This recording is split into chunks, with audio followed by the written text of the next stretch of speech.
7 days before my wedding, my mother slid a check for $50,000 across her polished mahogany desk and told me to choose. I could cash the check, cancel my wedding to a man she deemed a penniless freeloader, and keep my place as her heir, or I could walk out the door and never come back.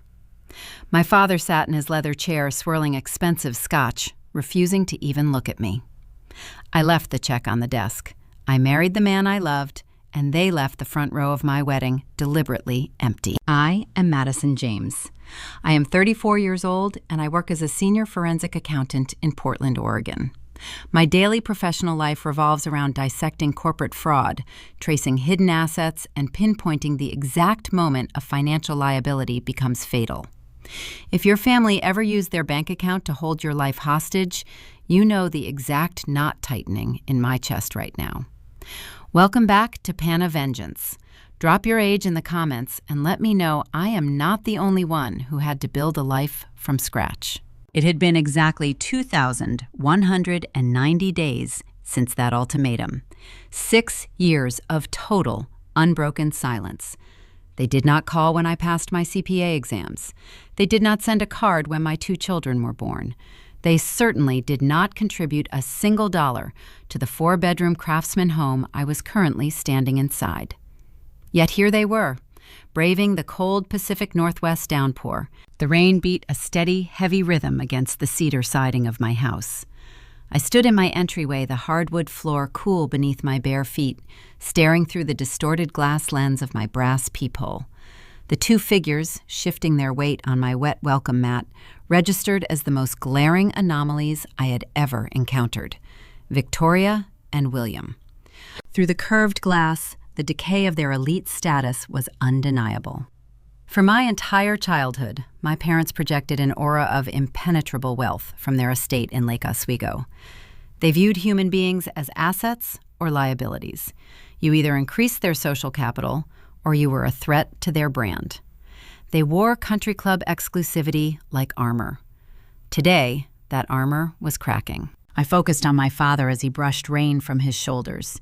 He wore a navy wool overcoat, but the cuffs were frayed, the dark threads unraveling at the wrist.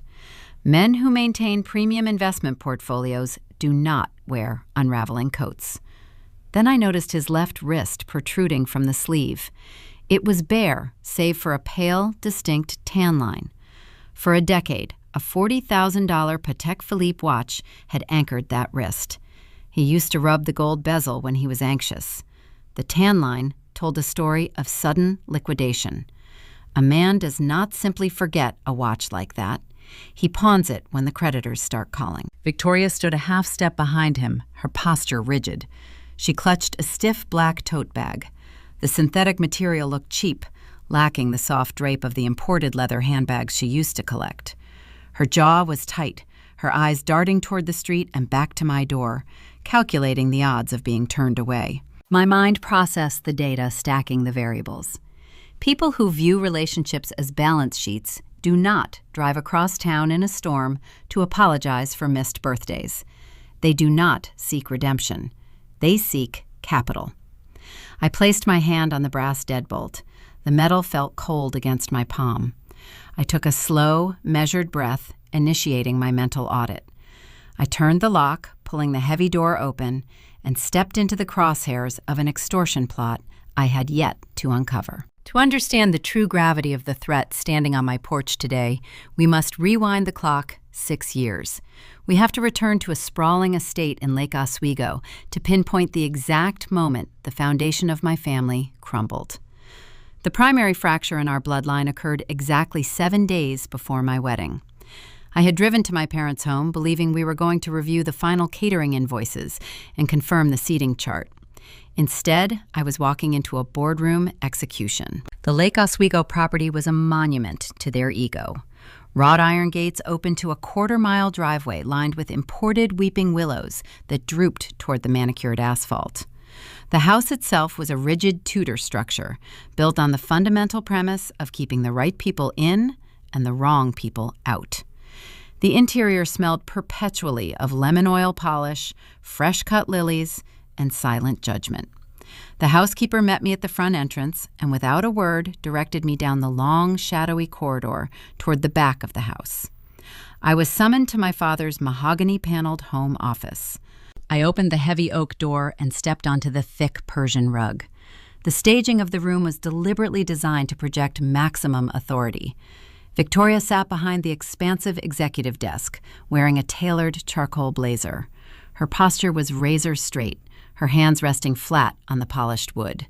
William occupied his usual leather wingback chair in the far corner. He held a heavy crystal glass of expensive scotch. The ice clinked softly as he swirled the amber liquid. He kept his gaze fixed firmly on the floorboards. Neither of them offered a greeting. The antique grandfather clock in the corner ticked in a slow, hypnotic rhythm, counting down the seconds to my eviction. I stopped in the center of the room and waited. I let the silence stretch, forcing them to initiate the audit. Victoria did not bother with pleasantries or maternal warmth. She reached into her blazer pocket and produced her leather-bound checkbook. She uncapped a dark blue fountain pen. The scratching of the metal nib against the thick paper sounded deafening in the quiet room. She tore the slip of paper from the binding and placed it on the desk. She placed her index finger on the corner of the paper and slid it across the smooth mahogany surface toward me. $50,000. The ink was still wet, reflecting the warm light of the desk lamp. She placed her manicured hand over the signature line and offered me a choice. The conditions of the contract were unbending. I could cash the check, cancel my upcoming wedding to Elias, and maintain my pristine place as their heir. Or I could walk out the front door empty-handed and become an orphan by choice. They viewed my marriage as a catastrophic error in judgment. Elias was a high school social worker. He spent his long days navigating the broken foster care system, finding resources for teenagers who had nothing but the clothes on their backs. He drove a sensible 10-year-old sedan that he maintained himself. His suits were bought off the rack, tailored neatly, but lacking any recognizable designer label. He possessed a quiet, unshakable gravity. He cared about human beings. He cared about leaving the world better than he found it. He did not care about social capital or country club prestige. To my parents, a man who could not buy his way into an elite circle was a failure. They viewed Elias as a toxic asset. They believed a man without generational wealth would drag their carefully curated brand into the mud. Victoria looked at me with an expression of deep, manufactured concern. She told me I carried a reputation in this city. She told me marrying a public servant was an embarrassment to the life they had provided for me. She expected me to wither under her intense scrutiny. She assumed her money was the gravitational center of my entire universe. I shifted my gaze to my father. I waited for the man who taught me how to ride a bicycle to stand up and defend his daughter. I waited for him to tell his wife she had crossed a line. William took a slow sip of his scotch. He lowered the glass to his knee. He refused to make eye contact with me. He stared at the brass rivets on his leather chair. His voice was soft and devoid of any conviction. He called the man I loved a freeloader. He muttered that romance does not pay a mortgage in a decent neighborhood. He told me to just listen to my mother and stop making things so difficult for everyone. His cowardice was the heaviest blow in the room. Victoria was the vocal architect of the hostility, but William was the silent contractor who poured the concrete. His refusal to protect me validated her cruelty. He assumed that without their financial backing, I would crawl back to them begging for reinstatement into their portfolio. As a forensic accountant, I spend my days evaluating risk and identifying bad investments. I know a solid asset when I see one. Elias offered no immediate financial leverage, but his character yielded zero risk. He was the safest harbor I had ever found. My parents, on the other hand, were hostile creditors, demanding terms I refused to meet. They expected me to crumble under the weight of their financial threat. They expected tears. They expected a screaming match. They wanted me to plead for their conditional love. I gave them nothing. My professional training took over. My emotional response shut down immediately. A clinical detachment settled over my shoulders like a heavy coat. I looked at the dark blue ink drying on the signature line. This slip of paper was not a wedding gift. It was a term sheet for a hostile takeover. Every financial injection carries hidden covenants and default triggers. A bank gives you money, and in return, they secure the right to seize your collateral if you fail to comply with their rules. Victoria was offering me cash in exchange for the right to seize my autonomy forever. I stepped forward and reached out. I picked up the check. Victoria leaned back in her chair, a smug expression of victory forming on her lips. She assumed her money was already circulating in my veins. She believed the transaction was complete, and she had successfully purchased my submission. I folded the paper in half. I slipped it into the side pocket of my purse. I did not endorse the back. I did not thank her. I did not argue. Arguing requires a shared reality, and we no longer lived in the same universe. I looked at William one last time. He was still staring at the floor, hiding behind his crystal glass. I told him to enjoy his scotch. I turned my back on their sprawling kingdom. I walked out of the formal study and down the long hallway. I did not slam the heavy oak door behind me.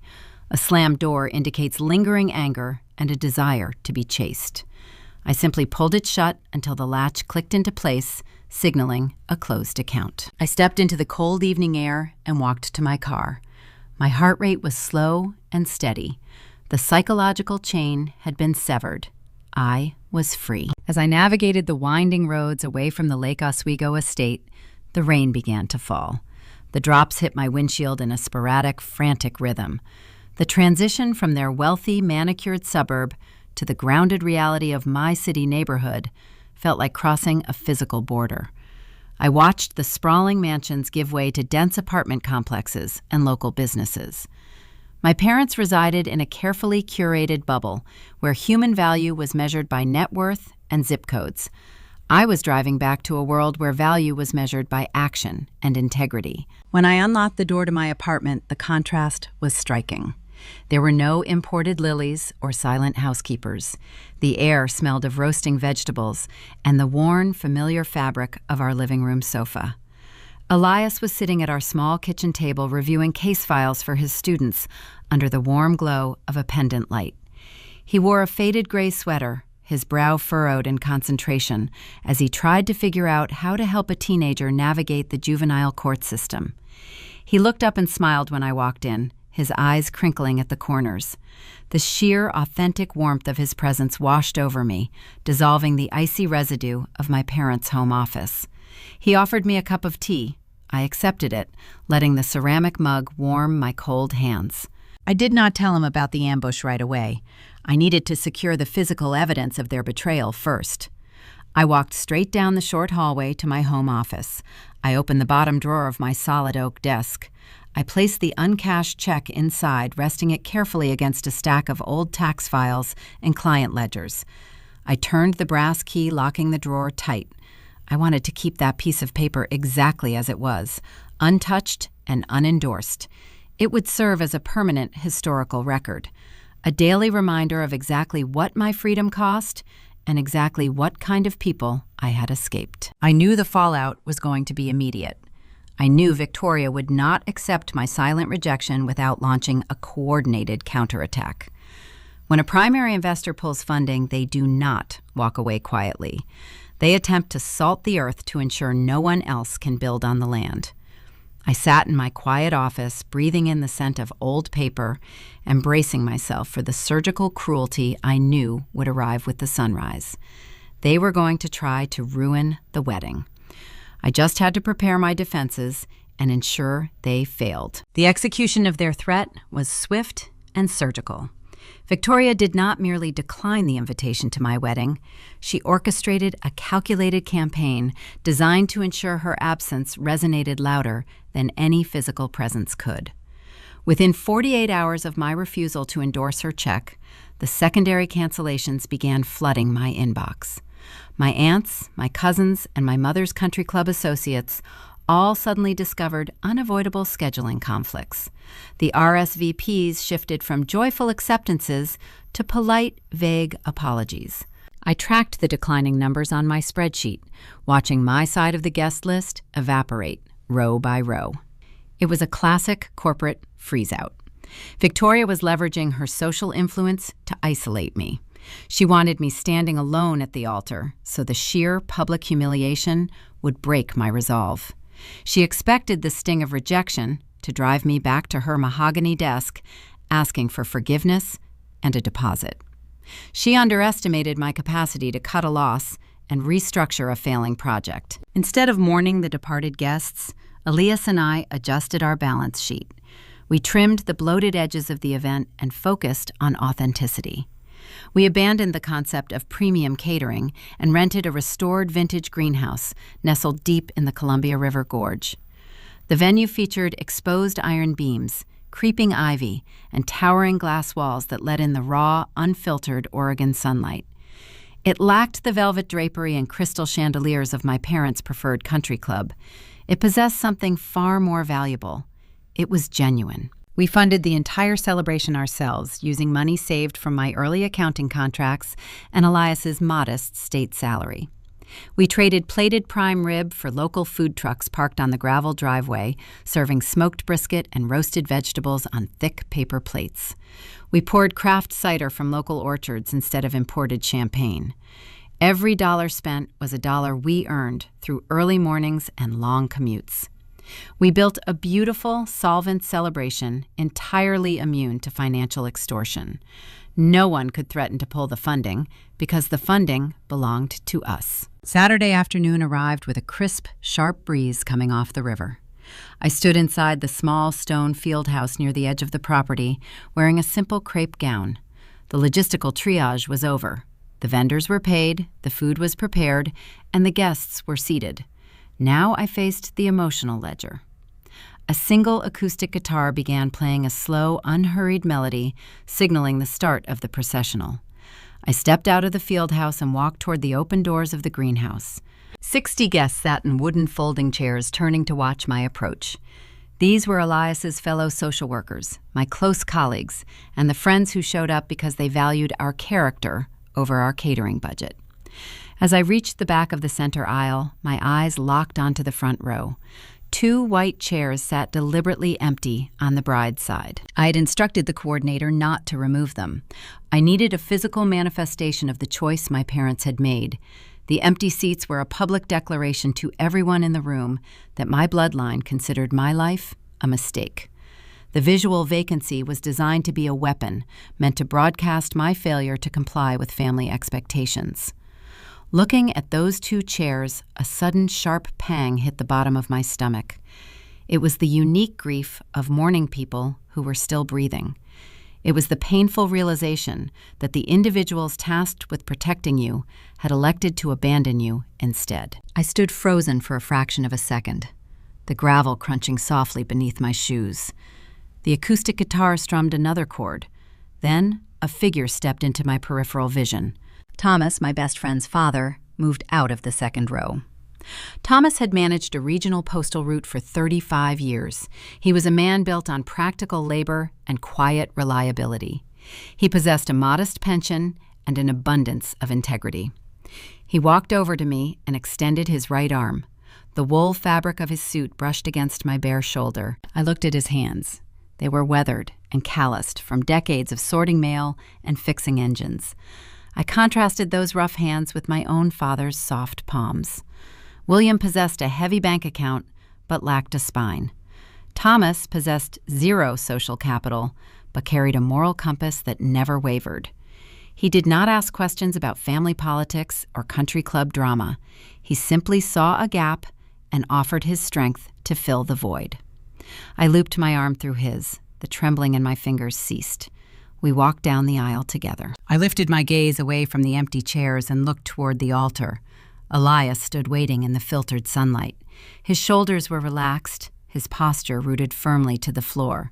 He watched me walk toward him with a profound, ironclad certainty. The hollowness in my chest dissolved instantly, replaced by the solid weight of his commitment. Elias spent his days fighting for teenagers in the foster system, advocating for kids who had been discarded by their own blood. He understood the anatomy of a broken family better than anyone. He did not judge my empty chairs. He merely offered me a seat at his table. I let go of Thomas and took my husband's hands. His palms were warm. We did not recite theatrical, poetic vows. We spoke simple, declarative sentences forming a binding partnership based on mutual respect and shared burdens. As we exchanged rings, I glanced back at the front row one last time. A permanent shift occurred in my psychological framework. The empty chairs ceased to be a wound. They transformed into a boundary. Victoria and William had intended to punish me by withholding their presence. Instead, they handed me the ultimate clarity. They forced me to build a foundation that did not rely on their toxic capital. I stopped being a pawn in Victoria's investment portfolio.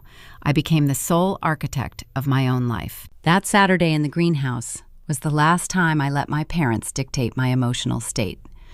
The memory faded, pulling back like smoke retreating from an open window. The smell of the river breeze and acoustic guitar vanished. 6 years passed. 2,190 days of building a very good life. 2 children running down the hallways of a secure home. A thriving career tracking fraud across the Pacific Northwest. I had constructed a fortress of quiet routines and unbreakable safety. The walls were thick. The ledger was balanced. The accounts were closed. I thought that fortress was impenetrable. I believed the boundary we established at the altar would hold forever. I was wrong. The cold brass of the deadbolt snapped me back to the present moment. The Portland rain pounded against the porch roof. Through the peephole, my parents shifted uncomfortably on the wet concrete, looking hollowed out and desperate. The fortress was about to be tested. The people who threw me away had returned, and they brought a new trap with them. I tightened my grip on the lock. I took one final breath, turning the mechanism all the way to the right. The heavy door clicked open. The Oregon storm blew across the threshold, carrying the scent of wet pine and cold asphalt directly into my warm foyer. Victoria and William crossed the boundary, stepping onto the entry runner. The air pressure in the house shifted instantly. For 2,190 days, this space had been a sanctuary. Now it contained a contagion. Victoria moved first. She closed the distance between us, wrapping her arms around my shoulders before I could step back. I did not return the embrace. My arms remained pinned to my sides, my spine rigid. The fabric of her damp trench coat felt cold against my skin. She pressed her cheek to mine. A heavy wave of her signature floral perfume washed over me, but it could not conceal the underlying odor. It was the distinct, sour scent of nervous sweat. Fear has a very specific chemical signature, and my mother was radiating it. She pulled back, her eyes bright with a fragile, manufactured warmth. She whispered my name, calling me darling, telling me how much they had missed me. Her voice trembled with practiced emotion. I observed her performance with the clinical detachment of a fraud investigator. Genuine remorse requires taking accountability.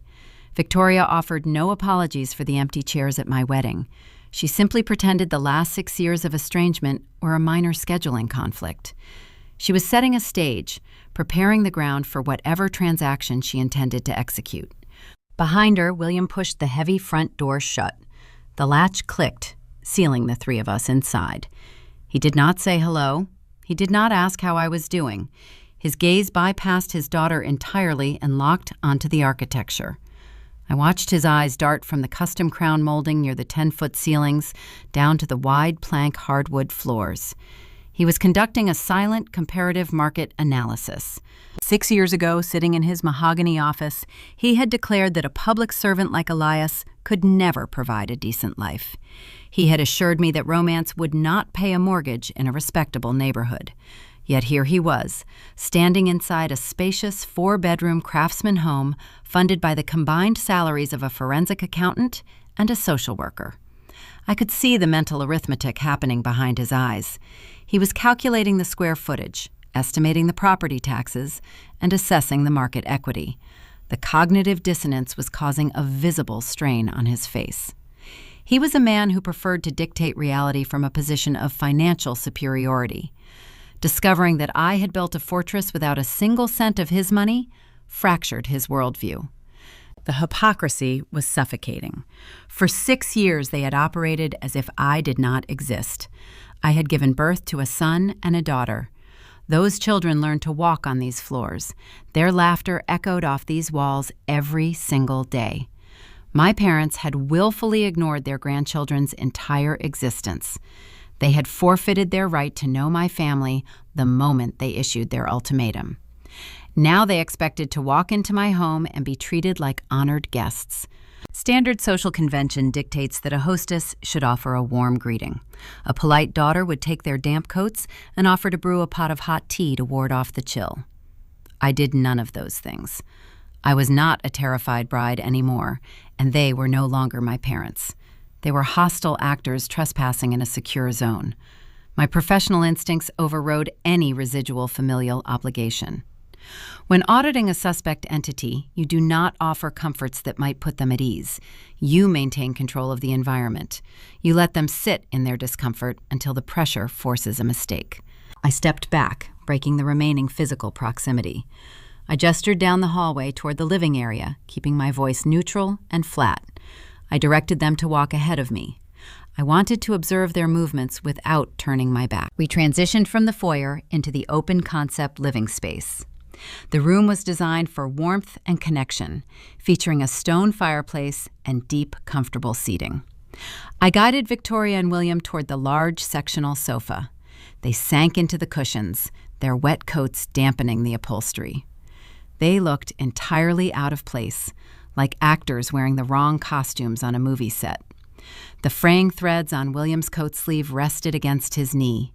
Victoria placed her stiff, unbranded synthetic tote bag carefully beside her. The counterfeit luxury of their appearance was jarring against the genuine comfort of my home. I did not sit beside them.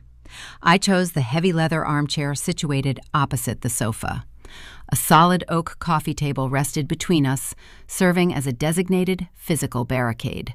I crossed my legs and rested my hands on the armrests, ensuring my posture conveyed absolute authority. I was the gatekeeper of this sanctuary. I needed to see the trap before they could spring it. The silence in the room stretched, pulling taut like a wire. The only sound was the steady drumming of the rain against the large picture windows. Victoria shifted uncomfortably. She hated losing control of a narrative. She hated being treated like an intruder in a space she felt entitled to dominate. She smoothed her skirt, her eyes darting around the room looking for an anchor point. She was a woman accustomed to holding court, and the lack of an emotional reunion was making her restless. I sat back and waited. In my line of work, the most powerful tool is silence. Guilty parties despise a void. If you wait long enough, they will eventually speak to fill the quiet, often revealing the very information they intended to hide. I watched them closely, analyzing every micro-expression. They were treating my household like a bank vault, systematically testing the tumblers to figure out the combination. My gaze drifted to the object Victoria was clutching in her lap. Resting on top of her cheap synthetic tote was a glossy, high-end boutique gift bag. It was tied with a pristine silver ribbon. The packaging promised an expensive, substantial item. A mother who genuinely wishes to heal a fracture might bring a meaningful peace offering. But the way she gripped the handles, holding it like a shield, suggested something entirely different. It was a tactical prop. People experiencing a financial freefall often purchase cheap items and wrap them in expensive packaging to camouflage their ruin. They sell an illusion of prosperity, hoping the shiny exterior will blind the recipient to the hollow interior. Victoria had likely salvaged the boutique bag from a country club event years ago. The question was not if the bag was a deception. The question was what specific lie she was preparing to tell when she opened it. I kept my breathing slow and steady. The preliminary reconnaissance was concluding. The hostile party had established a beachhead in my living room.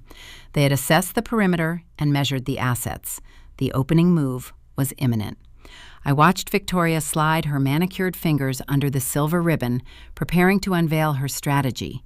I braced myself for the next phase of the assault, wondering exactly how much damage they intended to inflict before dinner was served. Victoria shifted her weight on the leather cushions of my living room sofa. The friction of her damp trench coat against the upholstery produced a sharp squeaking sound that cut through the tense quiet. She brought the glossy boutique bag resting on her lap up to her chest, holding it like a shield before extending her arms across the oak coffee table. Her face contorted into a mask of maternal devotion. The edges of her smile trembled slightly, betraying the immense effort required to sustain the performance.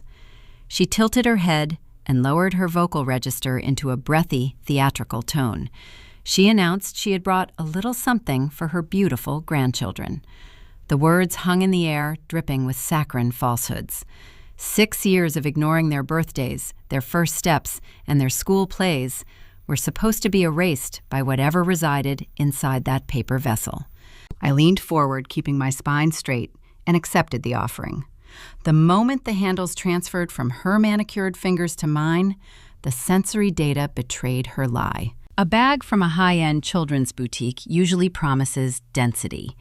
You expect the solid heft of imported wooden blocks, the weight of bound hardcover storybooks, or the substantial feel of European-constructed mechanical puzzles. This bag possessed none of those qualities. It was shockingly light. It felt entirely hollow, as if holding nothing more than air and tissue paper. I maintained my neutral expression and set the bag on my lap. I reached inside, pulling aside the crisp white tissue paper. My fingertips brushed against thin, brittle plastic. Resting at the bottom of the premium packaging was a set of construction vehicles. The cardboard backing was flimsy, bent at the corners, and lacking any recognizable brand name. The plastic itself was injection molded, featuring uneven seams that could easily scrape a child's hand.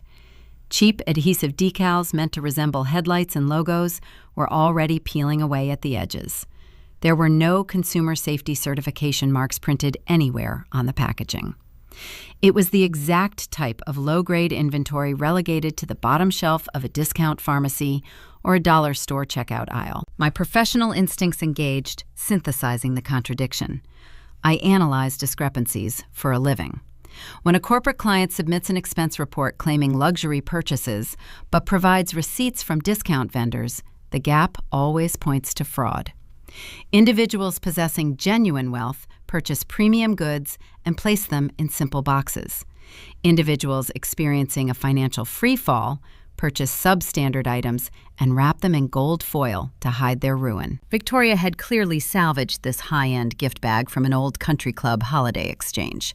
She recycled the packaging to camouflage a $10 purchase made with whatever loose cash remained in her wallet.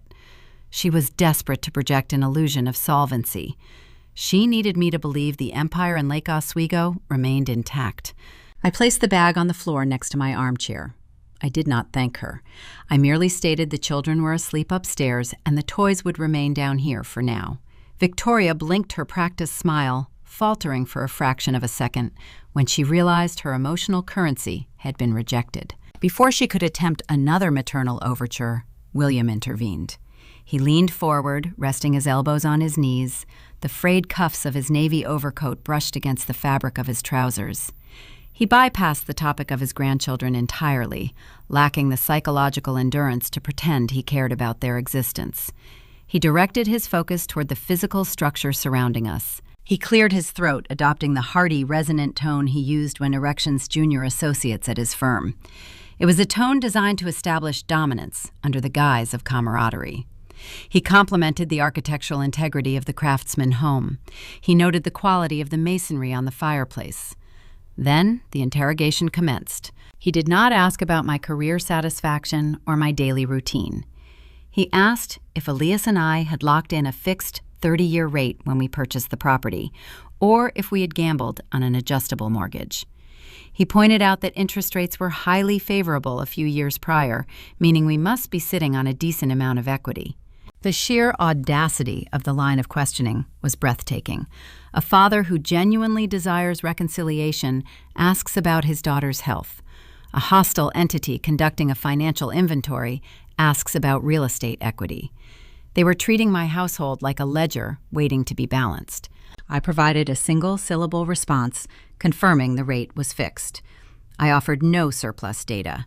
In forensic accounting, you never volunteer information to an adversarial party.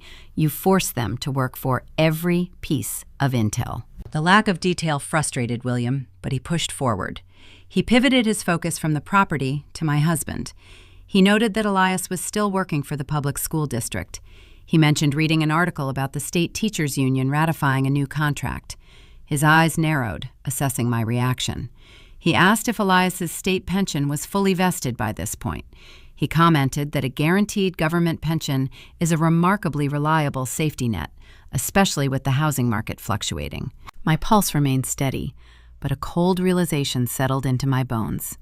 6 years ago, sitting in his mahogany office, William had called Elias a penniless freeloader. He had sneered at the modest state salary, declaring it insufficient for a respectable life. Now, sitting on a sofa he did not own, wearing a coat he could not afford to replace, William was actively calculating the liquid value of that very same pension. The counterfeit plastic toys in the recycled boutique bag, the fraying wool threads on the overcoat, the rigid synthetic leather of Victoria's purse, the invasive cross-examination regarding our home equity and retirement accounts, the variables locked into a perfect, undeniable grid. The predators were starving. They had burned through their own resources. Their credit lines were likely frozen. Their wealthy associates had undoubtedly cut them off. They were circling my safe harbor, searching for fresh capital to drain. The performative tears and the cheap gifts were nothing more than bait. This was a Trojan horse designed to breach my walls before they demanded access to the vault. I sat back in my leather armchair, my eyes tracing a path from William's anxious face down to his left arm. The pale tan line on his wrist seemed to glow in the dim lighting of the living room. The missing Patek Philippe watch was the final piece of evidence I needed to confront them. The urge to dismantle their facade right then and there surged through me. I opened my mouth, prepared to ask my father exactly how much the pawnshop had given him for his prized timepiece. I wanted to watch the arrogance drain from his face when he realized I saw right through the charade. I drew a breath to deliver the strike. A sharp buzzing sound interrupted the silence. My smartphone vibrated against the granite countertop in the kitchen adjacent to the living room. The mechanical hum echoed off the tile backsplash, breaking the suffocating tension. I closed my mouth, swallowing the question about the watch. The interrogation could wait. I stood up from the armchair, excusing myself with a polite nod. I informed them I needed to check on the roast simmering in the oven. I turned my back on the two intruders and walked the short distance into the kitchen, rounding the corner of the center island. The moment I was out of their visual range, I exhaled. I reached for my phone, expecting a standard notification or a reminder from my calendar. I unlocked the screen and looked at the incoming message. The 10-digit phone number lacked a saved contact name, but the content of the text provided immediate, horrifying clarity. The words glowing on the digital display would change the entire trajectory of the night, shifting the power dynamic in ways Victoria and William could never have anticipated. I stood in the warm kitchen staring at the screen, preparing to read the warning that would validate every single suspicion I held. I stepped out of the living room and rounded the corner of the center island. The physical boundary of the kitchen offered immediate relief from the suffocating tension. The air in here was warm, thick, with the savory scent of roasting beef, rosemary, and garlic. The heat radiating from the oven grounded me. I took a deliberate breath, letting the aromas clear the scent of nervous sweat and artificial floral perfume that Victoria had dragged across my threshold. I reached for my smartphone resting near the sink. The device was still vibrating against the polished stone, transferring a faint mechanical hum into my fingertips. I unlocked the screen. The incoming message displayed a 10-digit phone number. I had not saved the contact, but the area code belonged to a very specific, wealthy enclave in Seattle. I opened the text thread. I read the 9 words glowing on the digital display. They are bleeding out. They defrauded Greg. He cut them off. Lock your doors and hide your assets. They are desperate. The message was signed with a single letter. J. Jessica, my older sister, the obedient golden child who had spent her entire life bending to the will of Victoria and William. Jessica had married Greg, a ruthless commercial real estate developer, to secure her position in the country club hierarchy. Her wedding had resembled a corporate shareholder meeting rather than a celebration of romance. Victoria had dictated the silk gown, the 12-piece orchestra, and the exact zip code where the newlyweds purchased their first estate. Jessica surrendered her autonomy in exchange for a down payment on a sprawling mansion and a life free of financial friction. She became a pristine asset my parents proudly displayed to their associates. She was the ultimate contrast to my rebellion. We had not spoken in 6 years. When I walked away from the $50,000 check, I walked away from the entire portfolio. Jessica chose self-preservation and stayed behind. She remained the primary funding source for our parents' insatiable demands. For 2,190 days, they had leeched off Greg's real estate empire to maintain their Lake Oswego facade. But Greg was a pragmatist who understood risk management better than anyone. He built shopping plazas and commercial high-rises. He scrutinized balance sheets daily. He would not tolerate parasites draining his capital indefinitely. I stared at the word defrauded. As a forensic investigator, that specific term triggered a cascade of professional implications. Defrauding a commercial developer is not a mere accounting oversight or a delayed repayment schedule. It requires systemic, intentional manipulation. My parents must have forged signatures, siphoned trust accounts, or falsified collateral documents using Greg's name to secure their own debt. They crossed a legal boundary. Greg discovered the leak and severed the artery immediately. He likely threatened them with civil litigation or criminal exposure if they ever contacted him again. Jessica, trapped between her husband's financial pragmatism and our parents' toxicity, chose her husband. She shut the door on them. But she retained enough residual loyalty to her younger sister to send a silent flare across state lines. She bought a burner phone, typed out a warning, and fired it into the dark. She knew exactly what Victoria and William would do when they hit rock bottom. They would hunt for alternative capital. They would pack their generic tote bags, put on their fraying coats, and drive through the Oregon rain to exploit the daughter they had thrown away. The warning snapped every disjointed variable into a crystalline grid. The micro-observations I had made in the foyer were now validated by hard data. William was missing his prized gold watch because the pawn shop was the only entity willing to hand him cash. His wool cuffs were unraveling because he could not afford a tailor. Victoria clutched a stiff synthetic purse because the luxury designer bags had been liquidated to cover bounced checks.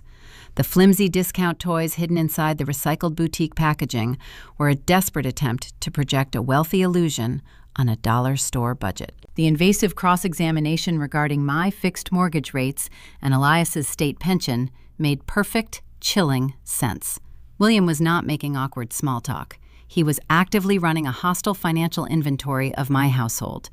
They had exhausted every credit line, every rich friend, and every wealthy relative in their elite network. They were blacklisted. My home was their absolute last resort. I was the emergency backup fund. A profound, suffocating, dramatic irony settled over the kitchen. I gripped the edge of the granite counter. The cool stone anchored me to reality. I looked through the doorway, observing the narrow sliver of the living room visible from my vantage point. I could see the toe of my father's expensive Italian leather shoe resting on my rug. The leather was scuffed and dull, lacking its usual immaculate polish. The sheer audacity of their strategy was breathtaking. They intended to sit at my dining table, eat the food prepared by the man they called a freeloader, and extract capital from my equity. They believed they could execute a blind ambush. They assumed I was an easy target. They thought I was a fragile daughter, hungry for parental validation, eager to empty my savings account just to earn a smile from my mother. They believed the performative tears and the fabricated warmth would bypass my logical defenses. They forgot who I am. I do not crave their validation. I track corporate embezzlement for a living. I follow money through encrypted offshore accounts and dummy corporations. I sit across conference tables from panicked executives and dissect their lies before they even open their mouths. I identify fraudulent actors by the tremor in their hands and the specific cadence of their breathing. and my parents had brought their clumsy, transparent con directly into my sanctuary. Any residual anxiety burning in my chest evaporated. My heart rate slowed to a calm, steady rhythm. My focus narrowed into a sharp, frigid point. The emotional shock of seeing them on my porch transformed into pure clinical precision. I was no longer a startled host dealing with estranged relatives. I was an auditor initiating a formal investigation. A text message is a solid lead, but it is not documentation. In my profession, you do not initiate a confrontation based on hearsay. You present undeniable, verifiable proof. If I was going to dismantle their illusion tonight, I needed the legal paperwork detailing the exact depth of their ruin. I needed the public county records, the tax liens, and the foreclosure notices. I had a 10-minute window before the roast finished resting and dinner was served. I turned away from the kitchen counter, preparing to walk down the hall to my home office. My secure work laptop sat on the desk, containing access to the federal dockets and property registries I required. I took a step toward the corridor. Jessica's message glowed against the dark background of my phone screen, the word defrauded echoing through my mind like a solitary bell. That specific legal verb acted as a cipher, instantly unlocking a professional memory from just 48 hours prior.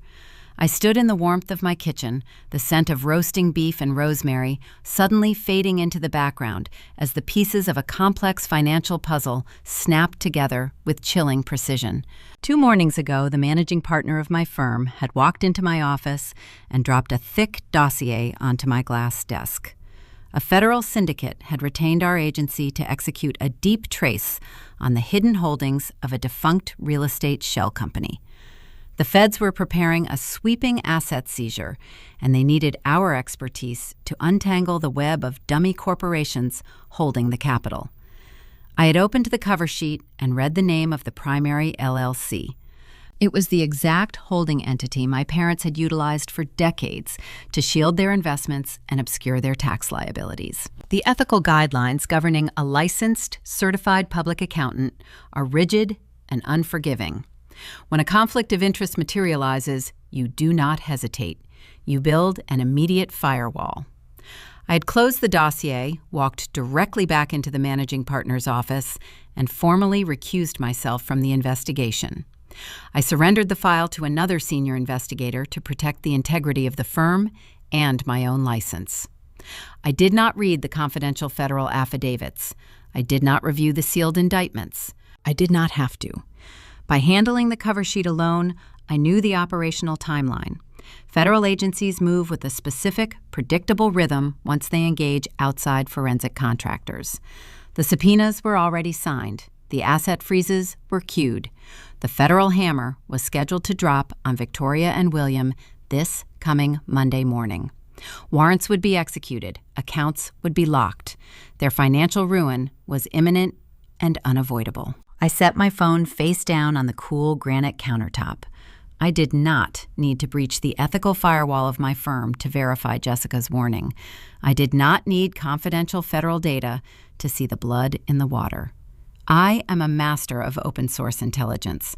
The public record is a vast, unblinking archive available to anyone who knows how to navigate the bureaucratic labyrinth of county clerks and civil dockets. I reached across the kitchen island and pulled my personal silver laptop toward me. I lifted the lid, the screen illuminating my face with a stark, pale glow. The rain continued to drum against the window pane over the sink, providing a steady, rhythmic backdrop to the sharp click of my keystrokes. I bypassed the standard search engines and logged directly into the Clackamas County Property and Civil Registry portals. I typed my father's full legal name into the query bar. I added the zip code for their sprawling Lake Oswego estate. I hit enter. The loading icon spun for a mere 3 seconds before the screen populated with a long, dense cascade of legal filings. The sheer volume of the results was staggering. When a wealthy individual experiences a minor cash flow issue, you might find a late property tax penalty or a single disputed contractor lien. What cascaded down my screen was a systemic, multi-year financial hemorrhage. I clicked on the first hyperlink, sorting the documents by the most recent filing date. It was a staggering tax lien issued by the Internal Revenue Service. The document detailed 4 years of ignored federal obligations. The unpaid balance, compounded by penalties and steep interest rates, represented a deficit that could only be achieved through deliberate, prolonged negligence. They had stopped paying their civic duties long before they ever walked onto my porch today. The arrogance required to ignore federal tax notices is a specific breed of hubris born from a lifetime of believing the rules apply only to other people. I backed out of the revenue portal and accessed the civil litigation dockets. I needed to identify the other predators circling their dying empire.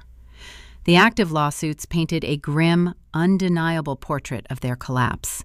American Express had secured a civil judgment for unsecured debt totaling tens of thousands of dollars. A boutique luxury auto leasing firm held an active writ of garnishment for a repossessed vehicle, which neatly explained why they had arrived at my house in a generic midsize rental sedan instead of their usual imported SUV. The civil courts had issued multiple default judgments. The creditors were actively attempting to seize liquid assets, but the filings indicated a stark reality. There were no wages left to garnish. The trust accounts were empty. The safety nets were gone. I scrolled further down the page, searching for the definitive document, the anchor that would explain their desperate, unannounced intrusion into my sanctuary. I found it near the bottom of the active docket list. It was a property foreclosure filing initiated by a national banking syndicate against the Tudor estate in Lake Oswego. I opened the digital attachment, my eyes scanning the dense typography. The timeline outlined a slow, agonizing death spiral. The initial notice of default had been issued 18 months ago. Victoria and William had exhausted the mandatory cure period. They had ignored the mediation mandates, likely believing they could charm or intimidate the bank into an extension. I scrolled to the final page of the document. A Superior Court judge had signed the final decree just 14 days prior. The judgment was entered in favor of the plaintiff. A sheriff's auction was officially scheduled. The eviction notice was pending execution. They no longer owned the sprawling estate with the weeping willows and the mahogany-paneled office. The bank owned it. My parents were effectively squatters, residing in a museum of their former glory, waiting for local law enforcement to arrive and change the locks. The glaring blue light of the liquid crystal display reflected in my eyes. The kitchen felt incredibly still, offering a sharp contrast to the chaotic, violent destruction detailed in the paperwork on my screen. I thought back to the ultimatum issued 6 years ago. I remembered William sitting in his leather chair, swirling his scotch, declaring that my husband was a financial hazard. They had banished me from their bloodline because they believed a public social worker would drag their pristine reputation into poverty. Today, Elias owned his home outright. He funded his mortgage on time every single month using his modest state salary. He possessed 0 outstanding debt. He provided a secure, warm environment for his children. My parents possessed nothing but a mountain of liabilities, a fake designer purse, and a pending eviction notice. The social worker had built a fortress.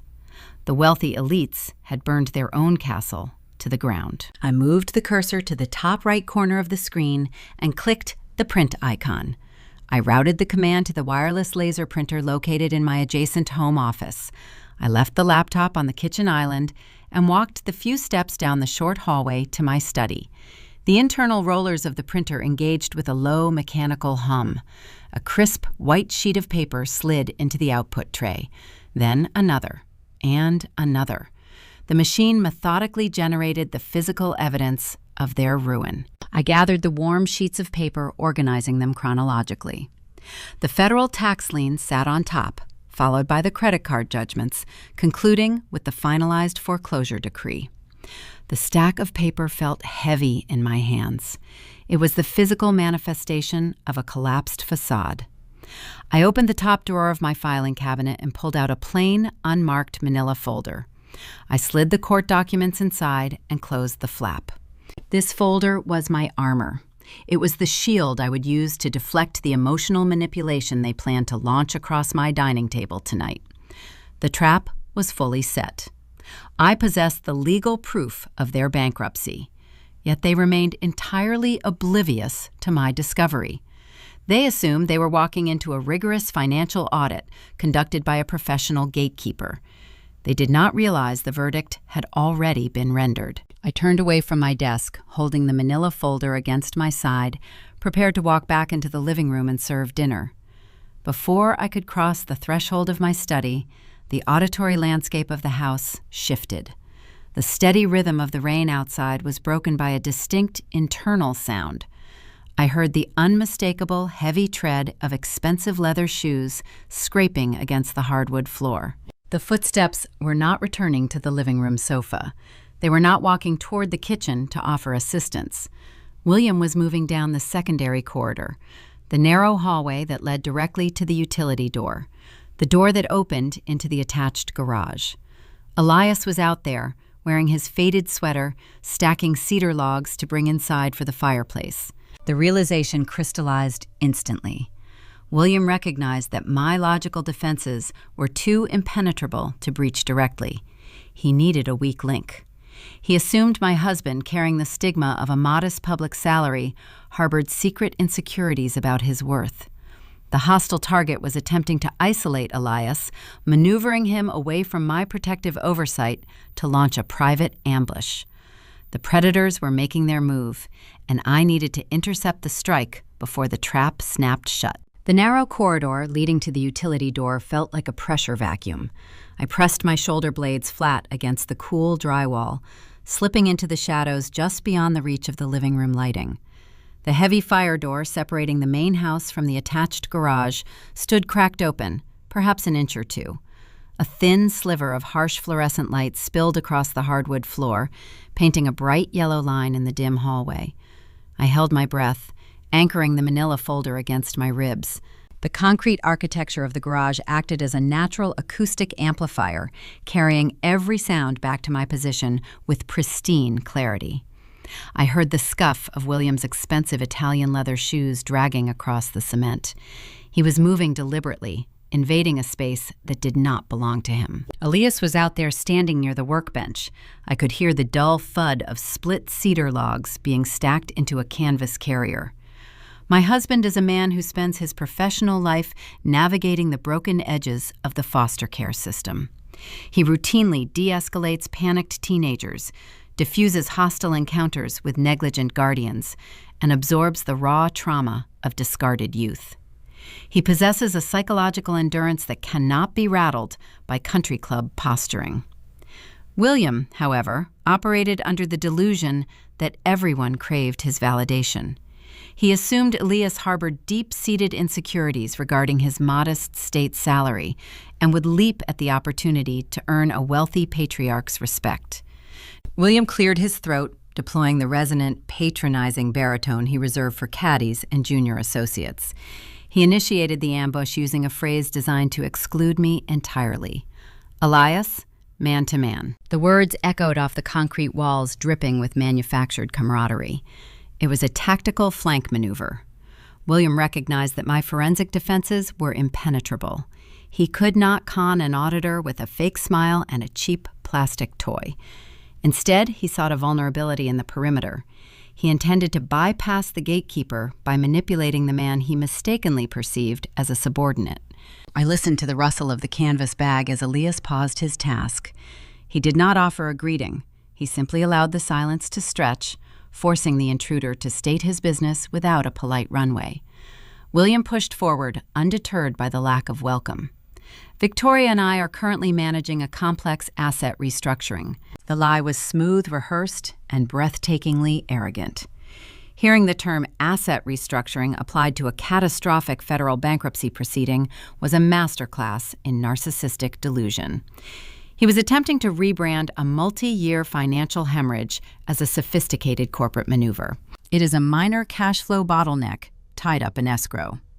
William continued, his tone projecting false confidence. We require a temporary liquidity bridge to cover the transition period, a flat sum of $100,000. I tightened my grip on the manila folder. The requested figure was calculated and precise. It was low enough to avoid triggering mandatory federal banking flags during a transfer, but high enough to stall a sheriff's auction and cure a few delinquent credit accounts. It was a bandage on a fatal wound. "We prefer to keep these transactions within the family," William explained smoothly. "The commercial lending rates are predatory right now. Your property here has appreciated beautifully.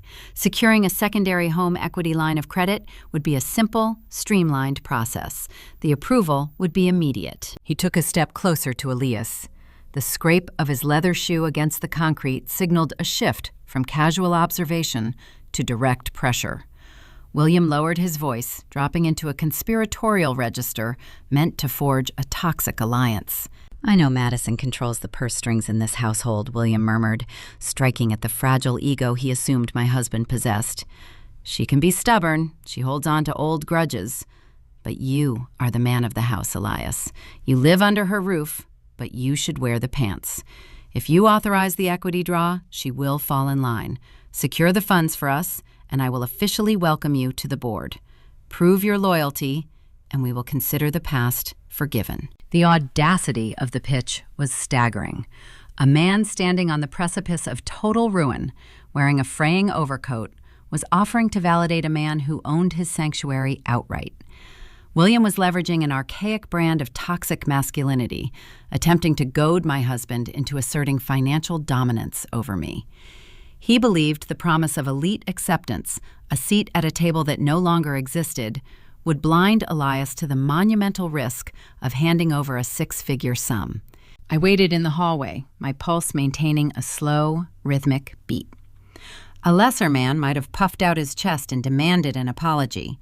A proud man might have screamed about the hypocrisy of the request, recalling the day William sat in a mahogany office and called him a toxic liability.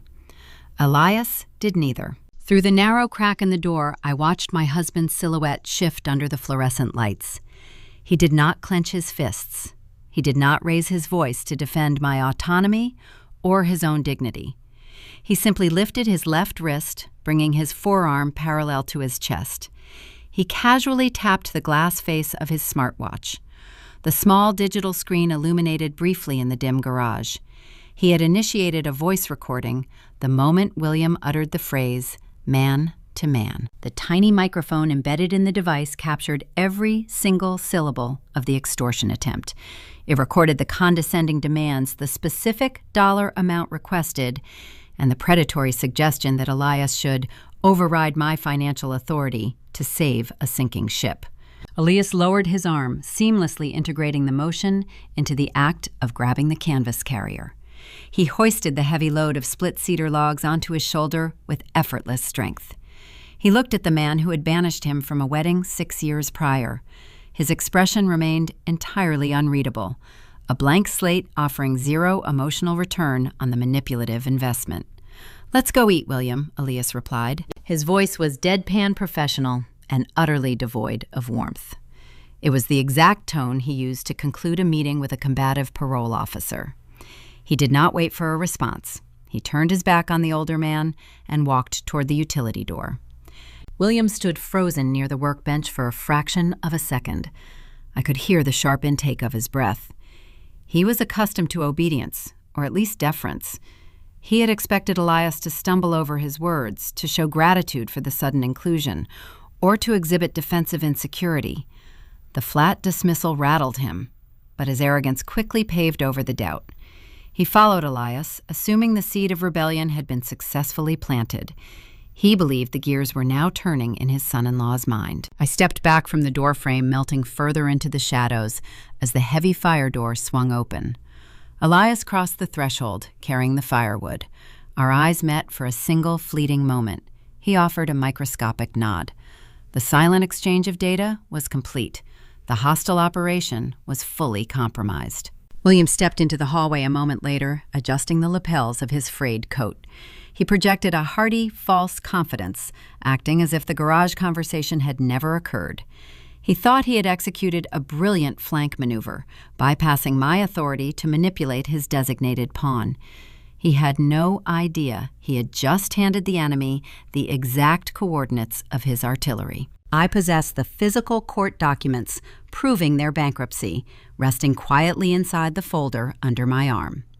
Elias possessed the digital audio file, proving their predatory intentions, resting quietly on his wrist. We held lethal, undeniable ammunition. The hostility was no longer confined to subtext or passive-aggressive insults delivered in a living room. It was a documented, quantifiable reality. William marched past me, heading back toward the living room to rejoin Victoria. He believed the trap was set and waiting for me to step into it. It was time to show him the true blueprint of the battlefield. I turned my back to the hallway and walked toward the dining area, prepared to set the stage for an execution. I stepped out of the shadowed hallway and crossed the threshold into the dining room, carrying the unmarked manila folder against my ribs. The transition from the cold, strategic reality of the corridor into this designated gathering space required a deliberate psychological shift. I needed to construct the battlefield before the hostile targets arrived. I stood at the edge of the room and surveyed the centerpieces of my daily life, preparing to weaponize them.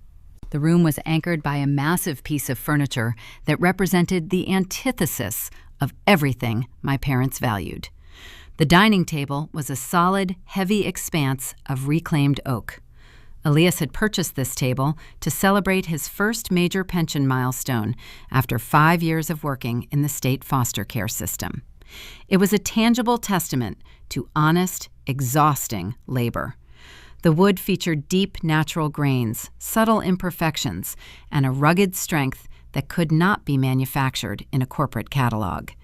It was not the polished mahogany intended to intimidate subordinates, like the desk in my father's former home office. This table was built to sustain a family, to endure the spills of young children, and to provide a sturdy foundation for genuine connection. Tonight, however, it would serve as the execution block for a fabricated empire. I walked to the linen cabinet built into the alcove and retrieved a crisp white tablecloth. I snapped the fabric in the air, letting the heavy cotton parachute down over the reclaimed oak. I walked around the perimeter, smoothing the wrinkles with the flat of my hand, pulling the edges tight until the surface was pristine and geometric. The stark white fabric provided a blank canvas for the audit I was about to conduct. I moved to my designated seating area at the head of the table opposite the kitchen entryway. I took the manila folder containing the printed federal tax liens, the credit card default judgments, and the finalized foreclosure decree. I placed it precisely in the center of my setting, aligning the edges parallel to the geometry of the table. The paper felt dense, containing the undeniable proof of their financial collapse. I reached into the side pocket of my tailored trousers. My fingers brushed against a piece of paper I had retrieved from my locked office drawer earlier that afternoon. I pulled it out and held it under the warm glow of the modern chandelier. It was the original personal check Victoria had written me 6 years ago. The edges of the thick paper had yellowed slightly with age, carrying the distinct patina of prolonged storage. The dark blue fountain pen ink had oxidized, taking on a deeper, nearly black hue. Yet the intricate signature remained perfectly legible.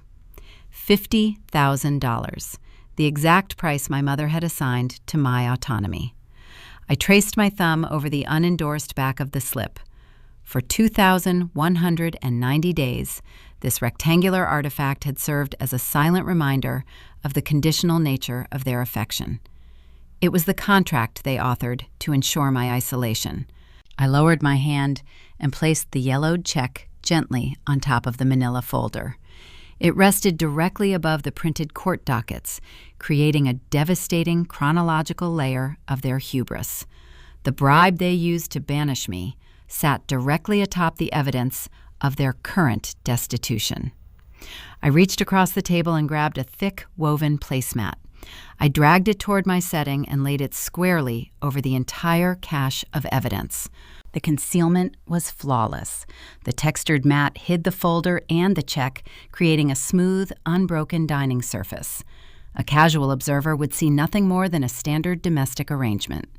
The physical environment brilliantly masked a lethal financial guillotine waiting to drop. I proceeded to arrange the heavy stoneware plates, the stainless steel cutlery, and the crystal water goblets around the rest of the table. I moved with the clinical precision of a surgeon prepping an operating theater. Every fork was aligned, every napkin folded into an identical sharp rectangle. The sensory details of the room heightened the illusion of safety. The air was thick with the rich, savory aroma of roasting beef, caramelized onions, and crushed rosemary drifting in from the adjacent kitchen. The warm, ambient lighting cast a soft, golden glow over the white linen. The environment smelled and looked like a sanctuary, offering a welcoming embrace to weary travelers. It was the perfect camouflage for an ambush. Footsteps echoed on the hardwood floor, signaling the approach of the intruders. Victoria and William turned the corner and entered the dining room. They moved with a slow, practiced entitlement, projecting the aura of benevolent monarchs visiting a struggling provincial colony.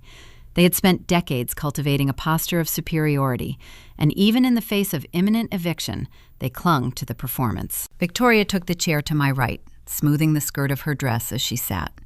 She placed her cheap synthetic tote bag on the floor next to her feet, keeping it close, like a protective shield. Her eyes darted across the table setting, registering the quality of the items placed before her. I watched her manicured fingers reach out to trace the rim of her crystal water glass. She noted the weight of the heavy stoneware plate. She was running a silent appraisal, quantifying the material wealth of my household, trying to gauge exactly how much capital they could extract from my accounts. William took the seat to my left. He leaned back, attempting to project an image of relaxed authority. His chest was puffed out slightly, a lingering physiological response from his recent garage encounter with Elias. He believed he had successfully planted a seed of rebellion in my husband. He assumed the tactical flank maneuver had secured his ultimate victory. The frayed cuffs of his navy overcoat rested against the pristine white tablecloth, offering a glaring visual contradiction to his arrogant demeanor. They sat in my home, admiring the domestic luxury, entirely oblivious that the floor beneath their chairs had already been removed. They were floating on an illusion sustained only by their own staggering delusion. The swinging door to the kitchen pushed open. Elias walked into the dining room carrying a large cast-iron roasting pan resting on a thick wooden cutting board. The scent of seared meat and garlic intensified, filling the space. He navigated the room with his signature quiet grace, setting the heavy pan down on a cork trivet in the center of the table. William shot Elias a subtle conspiratorial nod. It was a microscopic gesture meant to signify a secret pact between men. He was attempting to welcome the social worker into the elite patriarchal fold, operating under the assumption that the $100,000 bridge loan was already a guaranteed transaction. Elias did not return the nod. He did not smile or acknowledge the silent communication. His face remained a mask of polite, professional indifference. He simply began slicing the roast with a sharp carving knife, the metallic scrape of the blade echoing in the quiet room. Beneath the cuff of his faded sweater, his smartwatch rested against his pulse point, containing the digital audio file that would dismantle William's entire narrative. I took my designated seat at the head of the table. I pulled my chair forward until my knees hovered just beneath the reclaimed oak surface. I rested my forearms on the edge of the table. My wrists sat a fraction of an inch above the woven placemat. I could feel the microscopic elevation caused by the hidden manila folder resting underneath.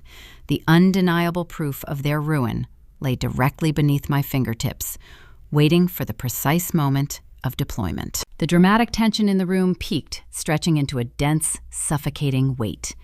The clinking of serving spoons and the pouring of ice water provided a mundane soundtrack to a high-stakes psychological standoff. I folded my hands in my lap, interlocking my fingers to keep them perfectly still. My heart rate slowed to a deliberate, measured cadence. I regulated my breathing, inhaling the scent of rosemary and exhaling any residual trace of daughterly deference. I was no longer a child seeking their approval. I was the lead investigator assigned to their case. I sat in the golden light of my secure fortress, observing the two predators across from me.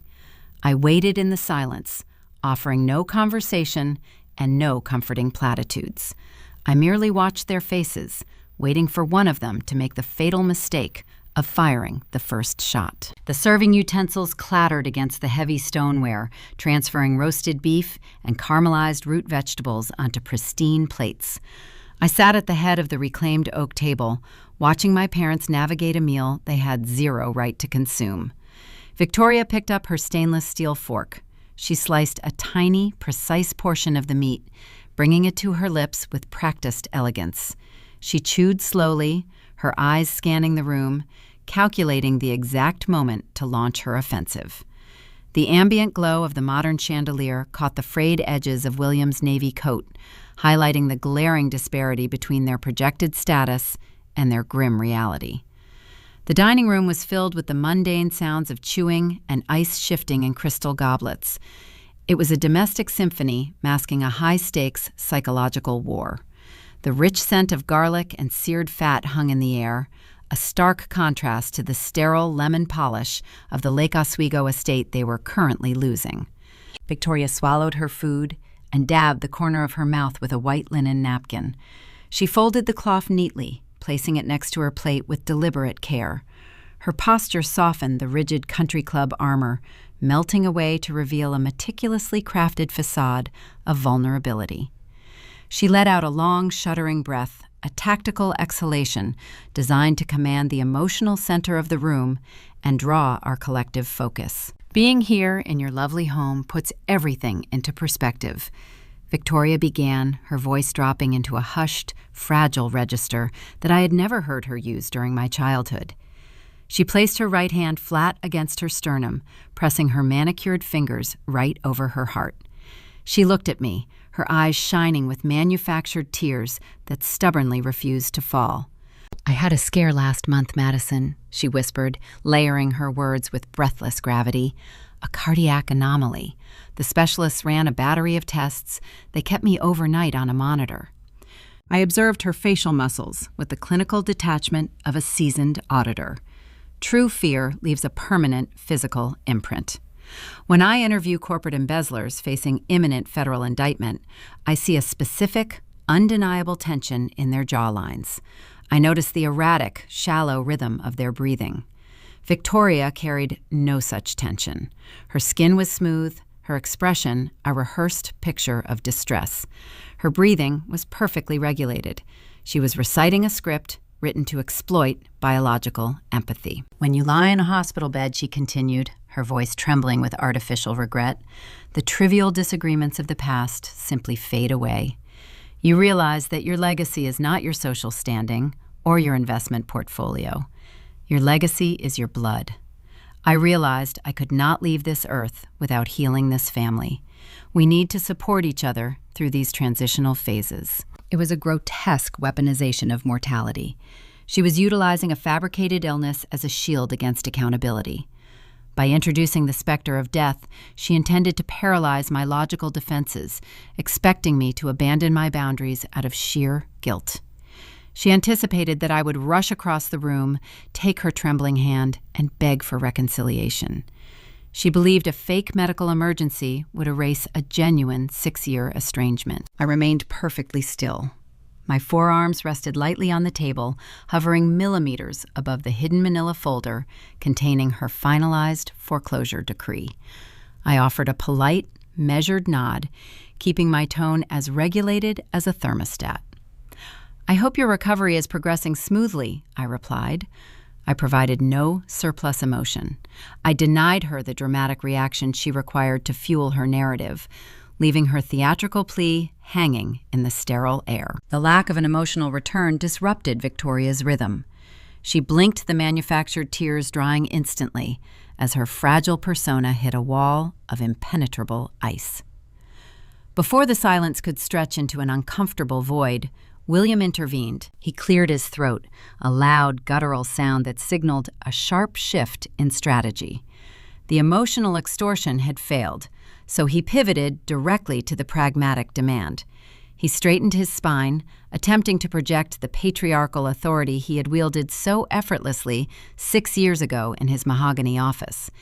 He adjusted his collar, projecting the false aura of a wealthy patriarch dispensing financial wisdom. As I discussed with Elias earlier, William stated, his baritone voice filling the dining room, he directed his gaze toward my husband, attempting to forge a public alliance. He used corporate jargon to camouflage his begging, stripping the request of its inherent desperation. "Victoria and I require a temporary liquidity bridge," he announced, gesturing vaguely with his fork. "We have a minor capital bottleneck tied up in escrow. We need a flat sum of $100,000 to clear the transition period until the primary funds are released." Hearing the specific numerical figure spoken out loud in my dining room felt entirely surreal. He was asking for a six-figure bailout from the very people he had banished from his bloodline. He delivered the demand with the casual entitlement of a man ordering a second glass of wine at a private country club. He did not say the word loan. He did not say the word debt. He dressed his bankruptcy in the language of a temporary corporate merger. A home equity line of credit on this property would be simple to secure. William continued directing his instructions as if he were dictating a memo to an assistant. Given the appreciation of Portland real estate, a $100,000 draw would barely affect your monthly overhead. It is a small family obligation. We will, of course, repay the funds within 90 days once our primary accounts settle. He set his fork down and leaned back in his chair, exuding a toxic, unwarranted smugness. He looked at Elias, offering another subtle, conspiratorial nod. The trap was laid bare. William had isolated my husband in the garage, stroked his ego, and promised him elite validation in exchange for securing the funds. Now, sitting at the dinner table, William was cashing in on that illicit negotiation. He expected Elias to clear his throat, turn to me, and dutifully suggest that we leverage our home to rescue his failing in-laws. He expected the social worker to override my financial authority, proving his worth to the wealthy patriarch. They sat there, two destitute predators wearing fraying wool and synthetic leather, waiting for a public servant to hand them the keys to our sanctuary. They anticipated swift, seamless compliance. They believed their manipulative framework was flawless. The audacity of the pitch hung in the air, mingling with the scent of roasted garlic. I looked at Victoria. She had abandoned the cardiac patient persona entirely. Her back was straight, her chin raised, projecting the arrogant expectation of a queen collecting a tax from her subjects. She genuinely believed her husband's tactical maneuver had outsmarted me. I shifted my gaze to William. He picked up his crystal goblet and took a slow, deliberate sip of ice water. He maintained eye contact with Elias, waiting for the designated pawn to execute the final move across the chessboard. He was so confident in his manipulation, so deeply entrenched in his archaic patriarchal worldview, that he could not fathom a scenario where a younger man would reject his offer of inclusion. Instead of compliance, the dining room descended into a heavy, suffocating silence. It was not the agreeable, compliant quiet my parents expected. It was a dense, physical weight that absorbed their demands and reflected nothing back. The air pressure in the room felt thick enough to shatter the crystal glasses resting on the linen cloth. Victoria's expectant smile began to tremble at the edges. Her eyes darted from Elias to me and back to Elias again. She recognized the shifting current.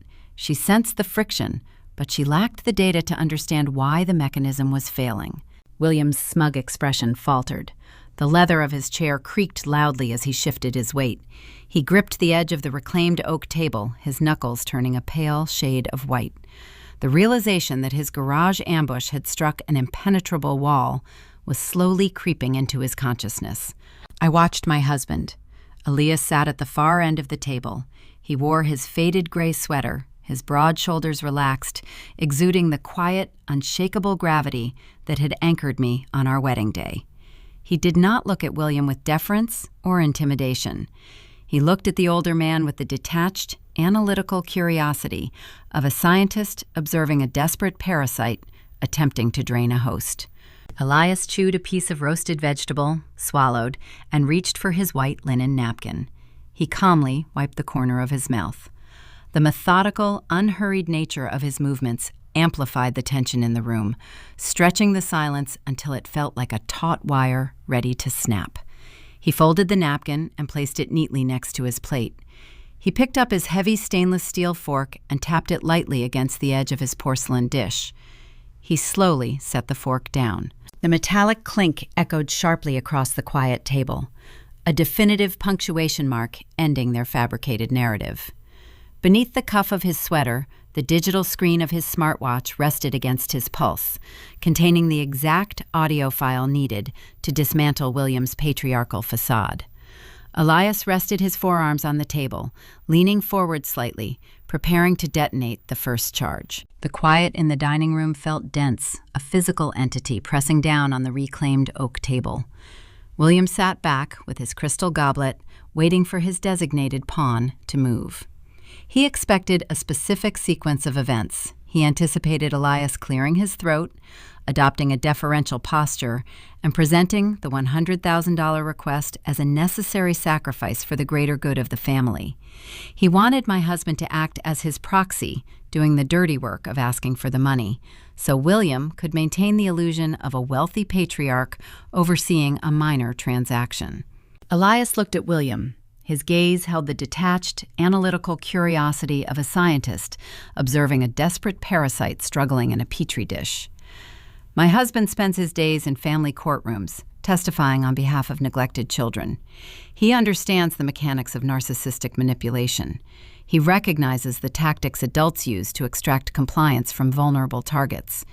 He has sat across from abusive guardians who use money guilt and threats to control their dependents. He knew exactly what William was attempting to do in the garage. William was running a textbook coercive control play, dressing it up in the language of a boardroom negotiation. Elias did not clear his throat. He did not shift his weight or drop his gaze. He simply rested his hands on the table and spoke. "I have nothing to share with Madison that she does not already know." The words were spoken quietly, but they carried the force of a gavel striking wood. The script deviated with jarring speed. The timeline William had meticulously mapped out in his head fractured into useless pieces. Victoria's expectant, fragile smile froze the edges trembling before dissolving into a mask of pure confusion. She looked at William, demanding silent answers he could not provide. William bristled. The manufactured ease of the wealthy patriarch vanished, replaced by the defensive posture of a cornered suspect. A dark, mottled flush crept up his neck, staining his cheeks a deep crimson. The veins in his temples pulsed. He leaned forward, gripping the edge of the table, attempting to reclaim the high ground through volume and intimidation. "You are twisting a private conversation, Elias." William snapped, his baritone voice cracking under the strain of sudden exposure. He pointed a finger across the roast beef. "I merely suggested a hypothetical financial arrangement. I was exploring options. I made no formal demands." He was deploying a classic corporate defense mechanism. Deny the intent, gaslight the witness, reframe the narrative. He assumed it was his word against the word of a public servant. In a traditional dispute, the man with the loudest voice and the most expensive suit often dictates the truth. He believed he still held the structural advantage. Elias did not rise to the bait. He did not puff out his chest or argue semantics. Defending the truth is only necessary when the truth is up for debate. We were not debating. We were auditing. Without breaking eye contact, Elias raised his left arm, bringing his wrist level with the white linen tablecloth. He tapped the glowing face of his smartwatch with a single deliberate motion. The dining room acoustics shifted. The ambient silence was pierced by the sharp, metallic echo of a digital recording. The tiny speaker on my husband's wrist projected the audio with terrifying clarity, capturing the harsh concrete resonance of our attached garage. William's own voice filled the room, stripped of its current defensive posture, dripping with the arrogant entitlement he had wielded just 30 minutes prior. "Elias, man to man," the recorded voice began. William froze. His extended index finger curled inward.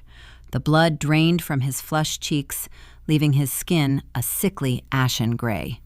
The recording continued, merciless and precise. "Victoria and I are managing a complex asset restructuring. We need a bridge loan of $100,000 to clear escrow.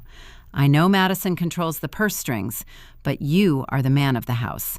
Leverage the equity, secure the draw, and I will officially welcome you to the board." The playback clicked off. The screen on the watch faded to black. The digital playback severed the remaining tension like a scalpel. The unassailable proof of his manipulation hung in the air, a physical artifact that could not be gaslit or denied. William recoiled. The movement was involuntary, a visceral reaction to his own exposed hubris. His spine hit the back of the heavy wooden chair with a dull thud. His patriarchal armor, the carefully curated projection of elite authority he had worn for decades, shattered into dust. He shrank into the seat, looking remarkably small, his broad shoulders curling inward.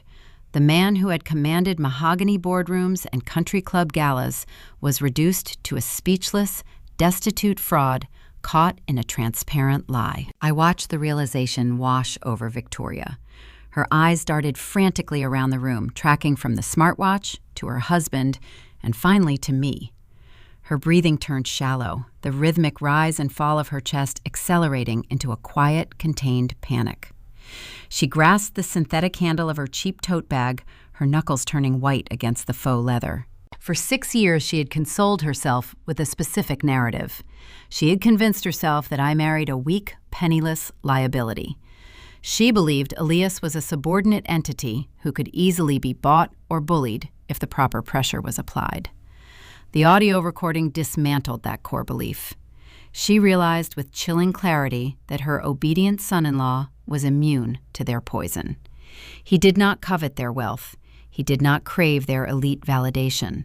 He was a fortress she could not breach. As a forensic accountant, the moment a suspect realizes they are trapped is the most critical phase of the investigation. When the paper trail is exposed or the audio file is played, the human brain undergoes a rapid, predictable sequence of stress responses. The initial shock gives way to a desperate search for an exit. When no exit exists, the suspect must choose between surrender and escalation. My parents had never surrendered a day in their lives. Surrender requires humility, a trait they viewed as a fatal weakness. They had spent their entire adulthood curating an image of flawlessness. They hid their initial financial struggles from their own children, projecting wealth long before they actually possessed it. When Greg, my sister's husband, cut off their funding, they could have downsized. They could have sold the Lake Oswego estate, settled their debts, and moved into a modest condominium. They could have lived quietly within their means. Instead, they chose to maintain the illusion at all costs. They prioritized the country club membership over their property taxes. They prioritized luxury car leases over federal obligations. They chose the facade over reality, driving themselves into a catastrophic bankruptcy simply to keep up appearances for a social circle that would discard them the moment the truth leaked out. Sitting at my dining table, their facade was gone. The recording had stripped them of their final tactical advantage. They could no longer play the concerned parents seeking a family reunion. They were exposed as hostile extractors, and they knew it. The silence following the recording stretched thick and suffocating. I kept my hands folded in my lap, my wrists resting just millimeters above the woven placemat concealing the manila folder. The undeniable proof of their ruin waited patiently beneath the woven fibers. The trap was springing shut, but the final latch had not yet engaged. William remained paralyzed, staring at his half-empty crystal goblet. His mind was likely racing, trying to calculate a mathematical formula that would undo the damage of his own recorded words. There was no formula. The data was fixed. Victoria, however, possessed a different survival instinct. While William relied on structural dominance, Victoria relied on emotional warfare. When a predator loses the element of surprise, they do not retreat. They bare their teeth and launch a frontal assault. I could see the panic in her eyes metastasizing into a rigid, brittle fury. The fragile manufactured warmth she had carried into my foyer evaporated. The fake cardiac scare was forgotten. The maternal performance concluded. She straightened her spine, pulling her shoulders back. The air around her seemed to drop in temperature. She was preparing to abandon the covert operation and demand the capital by force. She was gearing up to leverage the only currency she thought she had left, her title as my mother and the decades of basic provisions she had supplied during my childhood. She was about to invoke the ultimate toxic ledger, demanding repayment for my very existence. I shifted my weight slightly in my chair, my gaze locked onto her tightening jaw. I felt the familiar cold precision of my profession guiding my pulse. The preliminary skirmish was over. The audio recording had neutralized the flank maneuver. Now the main offensive was about to commence. I braced myself for the extinction burst, waiting for her to launch the desperate, entitled demand that would give me the perfect opening to slide the placemat away and drop the final, devastating boulder onto the center of the reclaimed oak. The digital echo of my father's voice faded into the ambient hum of the dining room refrigerator. William sat paralyzed in his heavy oak chair, stripped of his patriarchal authority. He stared at the glowing face of Elias's smartwatch as if the device had physically struck him. The silence that followed the recording was dense and suffocating. It was the specific, undeniable quiet that descends upon a boardroom when a devastating internal leak is verified. Victoria recognized that her husband's covert flank maneuver had failed catastrophically. The covert operation was dead. The performative maternal warmth, the fabricated cardiac scare, the feigned interest in our household architecture, all of it dissolved in the span of a single heartbeat. When a seasoned manipulator loses the element of surprise, they do not surrender. They pivot. They abandon the covert strike and launch a direct frontal assault, relying on volume and sheer entitlement to overwhelm their target. I watched the transformation occur in real time. The delicate, fragile posture Victoria had adopted just moments ago vanished. Her spine snapped straight, her shoulders squared. The pristine country club mask disintegrated, revealing the raw, brittle fury churning underneath. "Fine," she snapped. The single syllable cracked across the reclaimed oak table like a whip. She leaned forward, gripping the edge of the wood, her manicured fingernails digging into the grain. Her eyes narrowed into dark, calculating slits. She was no longer playing the role of a wounded mother seeking reconciliation. She was a creditor, demanding immediate repayment on a lifelong debt. William approached the situation clumsily, she continued, her voice rising in pitch and shedding its practiced elegance. But the core reality remains unchanged, Madison. We supported you for 28 years. We paid for your private schooling, your horseback riding lessons, your clothes, your entire standard of living. We provided a foundation you could never have built on your own. She gestured wildly toward the high ceilings of my craftsman home. You sit here in this comfortable house, judging us. You think you are entirely self-made. You are not. You are a product of our investment. Requesting a short-term liquidity bridge against an asset you clearly possess is not an extortion attempt. It is a fundamental family obligation. We are experiencing a temporary setback. We will repay the funds the moment our escrow settles.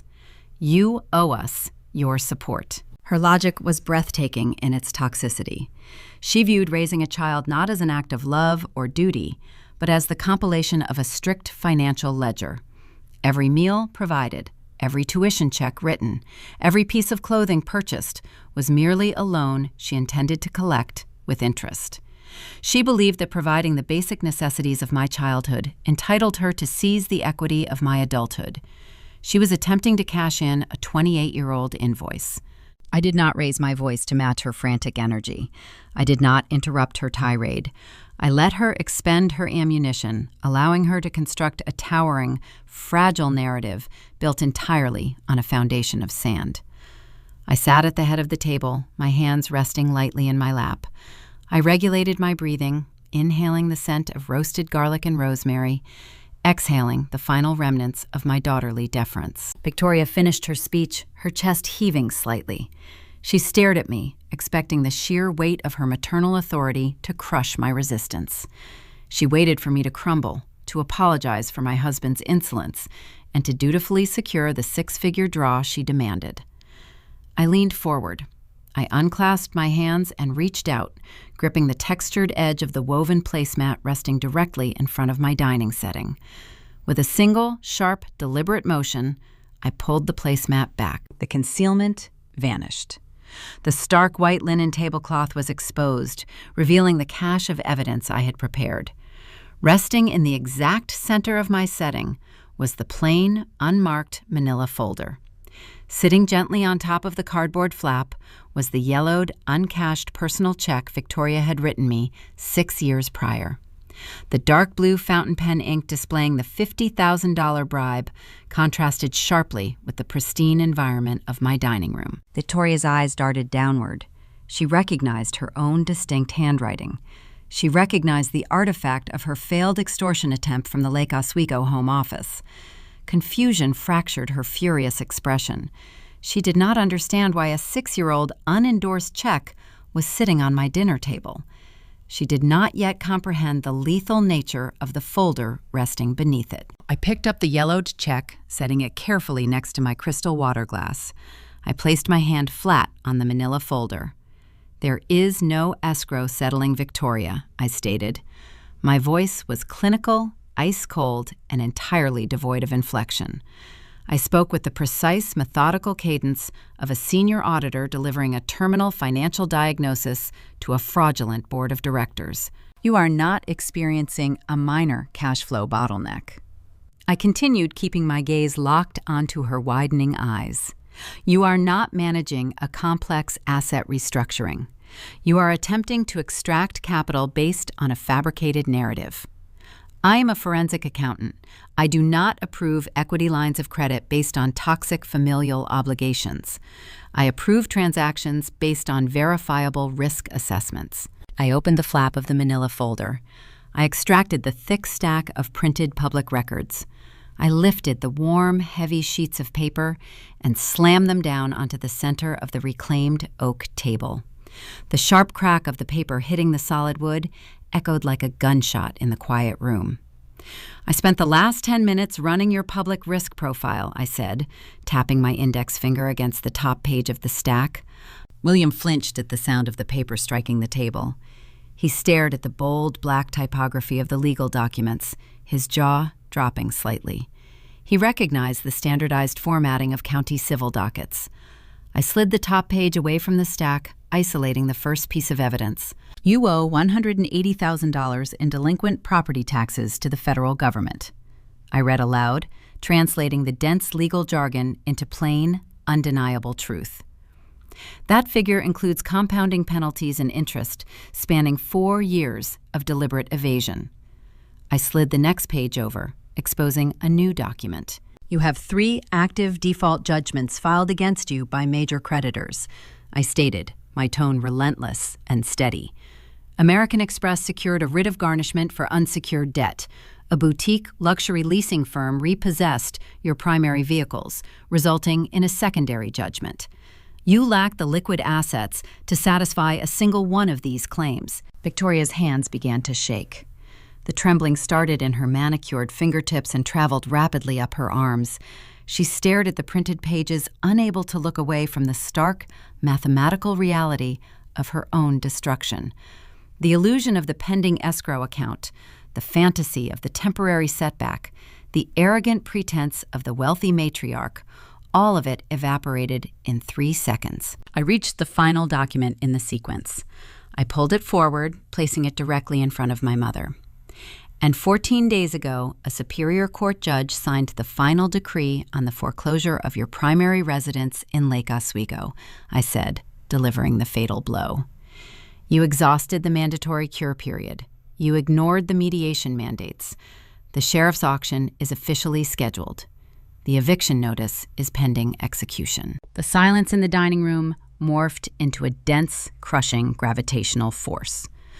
I watched 30 years of country club arrogance drain from Victoria's face, leaving behind a hollow, terrified shell. Her skin turned a sickly, translucent shade of gray. The elaborate architectural framework of her entire identity was dismantled in front of her husband and the son-in-law she had deemed a penniless liability. "You do not need a short-term liquidity bridge," I concluded, my voice slicing through the quiet. "You are legally bankrupt and actively facing homelessness. Victoria opened her mouth, but no sound emerged. Her vocal cords seemed paralyzed by the sheer magnitude of the exposure. She looked at William, searching for a lifeline, a counter-argument, a desperate lie that could patch the gaping hole in their sinking ship. But William remained frozen, staring at the foreclosure decree, his frayed navy overcoat looking like a shroud. The patriarch who had attempted to manipulate my husband in the garage was entirely broken. The dramatic irony was absolute. They had driven across town intending to exploit my household equity, operating under the assumption that I was a gullible target. They assumed they held the intellectual and social high ground. They did not realize they had walked into a rigorous forensic trap. They were destitute predators, sitting in a sanctuary funded by honest labor, staring at the irrefutable paperwork of their own demise. Victoria's trembling intensified. Her chest heaved as her breathing turned ragged. She possessed no leverage. She commanded no authority. She was a destitute woman sitting in a house she did not own, begging for a lifeline from the people she had relentlessly abused. I leaned back in my chair, observing the wreckage of their facade. The printed dockets laid bare the truth of their existence. The audit appeared complete. Any normal confrontation would end here, with the hostile targets retreating in shame. But the audit was not finished. The public records I had printed from the county registry were merely the preliminary findings. They detailed the civil destruction, the localized ruin that anyone with an internet connection could uncover. I possessed a deeper, darker piece of intelligence. I held a piece of data that transcended civil judgments and breached the realm of federal criminal exposure. I looked at my parents, watching them struggle to process the foreclosure decree. I let them sit in the agony of their exposed bankruptcy for a few more seconds. I needed them to understand the full scope of their powerlessness before I deployed the final, catastrophic piece of evidence. I had one final boulder to drop, and it was going to shatter the very ground they walked on. The quiet in the room was no longer just the absence of noise. It had condensed into a tangible, physical weight pressing down on the reclaimed oak table. I watched my father stare at the county foreclosure decree. His eyes tracked the bold typography tracing the signature of the Superior Court judge over and over again.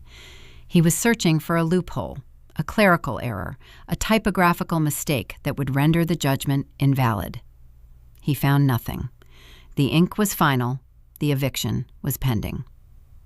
He swallowed hard. His Adam's apple bobbed against the starched collar of his dress shirt. I could see the gears turning behind his pale eyes. He was a man accustomed to negotiating his way out of temporary setbacks. He likely believed that because these were civil dockets, he still possessed a margin for maneuverability. He might file an appeal, declare a tactical bankruptcy, or leverage a hidden offshore account to stall the sheriff's auction. He thought the printed pages resting on the white linen tablecloth represented the bottom of his descent. He was incorrect. The civil dockets were merely the surface tremors preceding the actual earthquake. I let him sit in his false assumption for a few moments longer. I picked up my crystal water goblet and took a slow, measured sip. The ice clinked gently against the glass. The mundane sound seemed to startle him. He looked up from the paperwork, his gaze meeting mine. The haughty, patriarchal arrogance he had worn into my garage was gone. He looked like a man standing on the edge of a cliff, realizing the ground beneath his feet was composed of loose shale. "The irony, William," I said, breaking the oppressive silence. I deliberately used his first name, stripping him of the parental title he had forfeited long ago. The linguistic shift caused him to flinch. I savored the stark, brutal alignment of fate that had brought him to my dining room tonight. "The true irony is that you did not just come to the wrong house for a loan. You came to the wrong auditor." I leaned back in my leather chair, crossing my arms over my chest. I adopted the relaxed, confident posture of an investigator who already holds all the winning cards. William frowned, his gray eyebrows pulling together in a tight knot of confusion. He did not yet grasp the implications of my statement. He still viewed me through the outdated lens of a disappointing daughter, rather than recognizing the seasoned forensic professional sitting across from him. I decided to clarify the situation for him, painting the picture with precise, unsparing strokes. 2 days ago, I began, my voice carrying the crisp cadence of a formal deposition. The managing partner of my agency walked into my office. He dropped a highly classified dossier onto my desk. Our firm had just been retained by a federal syndicate. The federal government requires specialized private contractors to untangle complex financial webs, especially when those webs involve systemic wire fraud and falsified collateral. William stopped breathing. His chest froze midway through an inhalation. The mandate was clear, I continued, keeping my eyes locked onto his. The syndicate needed us to trace the hidden assets of a defunct real estate shell company. They suspected the directors of utilizing dummy corporations to defraud a major commercial developer in Seattle, a developer named Greg. The mention of his son-in-law's name struck William with the force of a physical blow. His jaw dropped. The remaining color drained from his face, leaving his skin the shade of old parchment. He gripped the armrests of his oak chair, his knuckles turning stark white. He realized, in that agonizing instant, that Jessica had not merely stopped taking their phone calls. Greg had actively referred their illicit activities to the authorities. When I opened the cover sheet of that dossier, I said, my tone dropping into a frigid register, I recognized the primary limited liability company immediately. It was the exact holding entity you established 20 years ago to obscure your tax liabilities. I saw your name, William. I saw Victoria's name. Victoria let out a sharp, strangled gasp. She pressed a trembling hand over her mouth, her eyes wide with unadulterated terror. The civil foreclosure meant losing the country club and the Tudor estate. The federal syndicate meant facing a grand jury indictment. As a licensed certified public accountant, I explained, walking them through the procedural nightmare they were about to face, my ethical guidelines are uncompromising. When a direct conflict of interest materializes, I am required to build an immediate firewall. I legally recused myself from the case file within 5 minutes. I handed the dossier back to my managing partner. I did not read the sealed affidavits. I did not review the pending warrants. I paused, letting the weight of my professional integrity contrast with their lifelong deceit. But I did not need to breach confidential files to understand the operational timeline, I stated. I saw the assignment code. I know how the syndicate operates. The subpoenas are already signed. The asset freezes are queued in the system. I know the federal hammer is dropping on your holding company this coming Monday morning. William looked as though he might physically collapse. His broad shoulders slumped forward, his spine curving inward under the crushing weight of impending criminal exposure. He was no longer a wealthy elite. He was a pending federal defendant. You drove across town tonight, I said, gesturing toward the spread of food resting on the table, and sat at my dining table. You consumed food purchased by the very public servant you deemed a penniless freeloader. You ate his roast beef while attempting to manipulate him in my garage. You demanded a 6-figure payout from the exact woman whose firm is currently drafting your financial autopsy. The sheer, staggering audacity of their extortion plot was laid bare. They had attempted to con the gatekeeper of their own destruction. I uncrossed my arms and leaned forward, resting my forearms on the edge of the table. I extended my index finger and pointed to the yellowed piece of paper resting gently on top of the foreclosure documents. 6 years ago, I said, my voice dropping to a low, steady whisper that carried to every corner of the quiet room. You sat in your mahogany office and slid this $50,000 check across your desk. You authored the contract of our estrangement to protect your pristine social status. You believed a man without generational wealth would contaminate your brand. You tried to buy my submission, and when I refused, you treated my existence like a canceled account. I looked at Victoria, her face streaked with dry, ruined makeup. I looked at William, his frayed coat serving as a testament to his failed gamble. Today, I concluded the finality of the verdict ringing clear. You have no status left. You have no estate. You have no leverage. You possess nothing but $500,000 in unsecured debt and a looming federal indictment. I placed my hand flat on the table right next to the uncashed bribe. Your loan application is denied, and your account is permanently closed. The dramatic irony reached its zenith. The psychological architecture of their entire lives was dismantled, reduced to dust upon the reclaimed oak table. They were left entirely hollowed out, stripped of their arrogance, their capital, and their legal immunity. The fortress they had tried to breach had not merely repelled their attack, it had exposed their treason to the sunlight. I sat back in my chair watching the aftermath of the audit. William remained frozen, staring blankly at the crystal water goblet, unable to process the sheer magnitude of the catastrophe. He looked like a hollow shell of the man who had once commanded my obedience. However, Victoria's reaction began to shift. The initial paralyzing terror of the federal investigation started to mutate. When a narcissist realizes that all avenues of manipulation are sealed, that the charm, the tears, and the threats hold zero currency, they do not seek forgiveness. They undergo a dark, chaotic metamorphosis. I watched her trembling hands drop from her face. Her breathing shifted from panicked gasps to deep, ragged intakes of air. Her eyes darted away from the yellowed check and locked onto my face. The unadulterated malice burning in her gaze signaled that the logical portion of the confrontation had concluded. She had nothing left to lose, no status left to protect, and no capital left to extract. She was cornered, broken, and dangerous. I kept my posture relaxed, ready for the extinction burst that was inevitably coming. The dense quiet holding the dining room hostage held for a single, agonizing heartbeat before it fractured. When a lifelong manipulator realizes their carefully constructed narrative has been dismantled, they do not experience an epiphany of remorse. They experience a psychological collapse. Victoria reached the end of her tether. The realization that her status, her wealth, and her immunity were gone triggered an extinction burst of pure, feral desperation. She propelled herself upward, her knees striking the underside of the heavy reclaimed oak table. The sudden kinetic force sent a tremor through the wood. Her crystal water goblet tipped backward. It hit the surface with a sharp crystalline crack, spilling ice and liquid across the pristine setting. The cold water surged over the woven placemat, seeping rapidly into the crisp white linen tablecloth.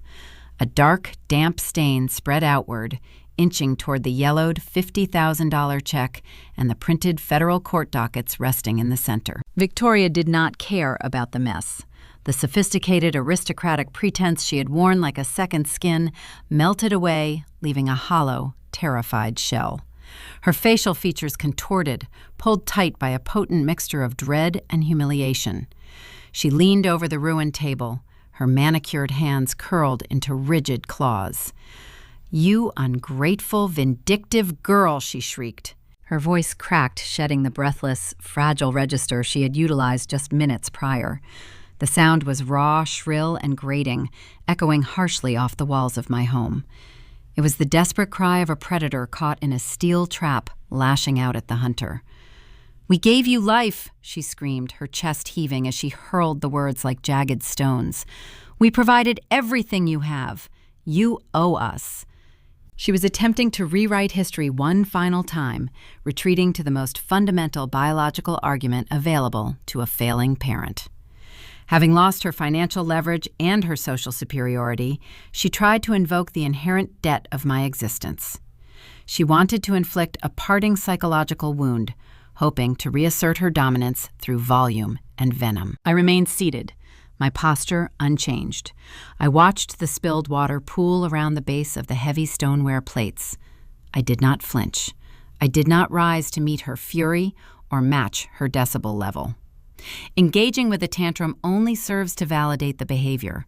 As an investigator, I knew this outburst was merely the dying gasp of a failed extortion plot. Before I could deliver a verbal dismissal, a steady, deliberate movement caught my peripheral vision. Elias shifted in his chair at the far end of the table. Throughout this entire ordeal, my husband had maintained the tranquil focus of a seasoned crisis intervention specialist.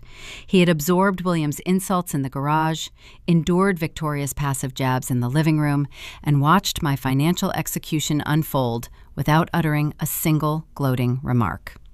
He understood the anatomy of human desperation better than anyone in the room. He spent his professional life navigating systemic poverty, broken families, and displaced individuals. Now he reached into the back pocket of his faded gray trousers. He produced a glossy trifold brochure.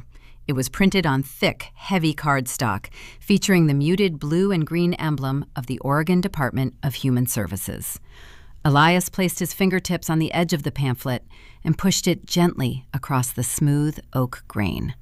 The thick paper glided effortlessly over the dry portion of the tablecloth, coming to a halt directly against the base of Victoria's cheap synthetic tote bag. Elias looked at the woman who had spent 6 years referring to him as a penniless liability. He spoke with the measured, respectful cadence he utilized when briefing displaced clients in his downtown office. "Since you are facing imminent eviction," Elias said, his tone devoid of any sarcasm or malice, "this is an application for state-funded, subsidized housing designated for bankrupt seniors." The words landed on the table with the weight of an anvil. Victoria stopped screaming. Her mouth hung slightly open, her eyes locked onto the glossy government pamphlet resting against her counterfeit designer bag. "It is a specific housing assistance program my department oversees," Elias continued, offering a polite, professional nod. "The wait lists in Clackamas County can be quite long for displaced applicants.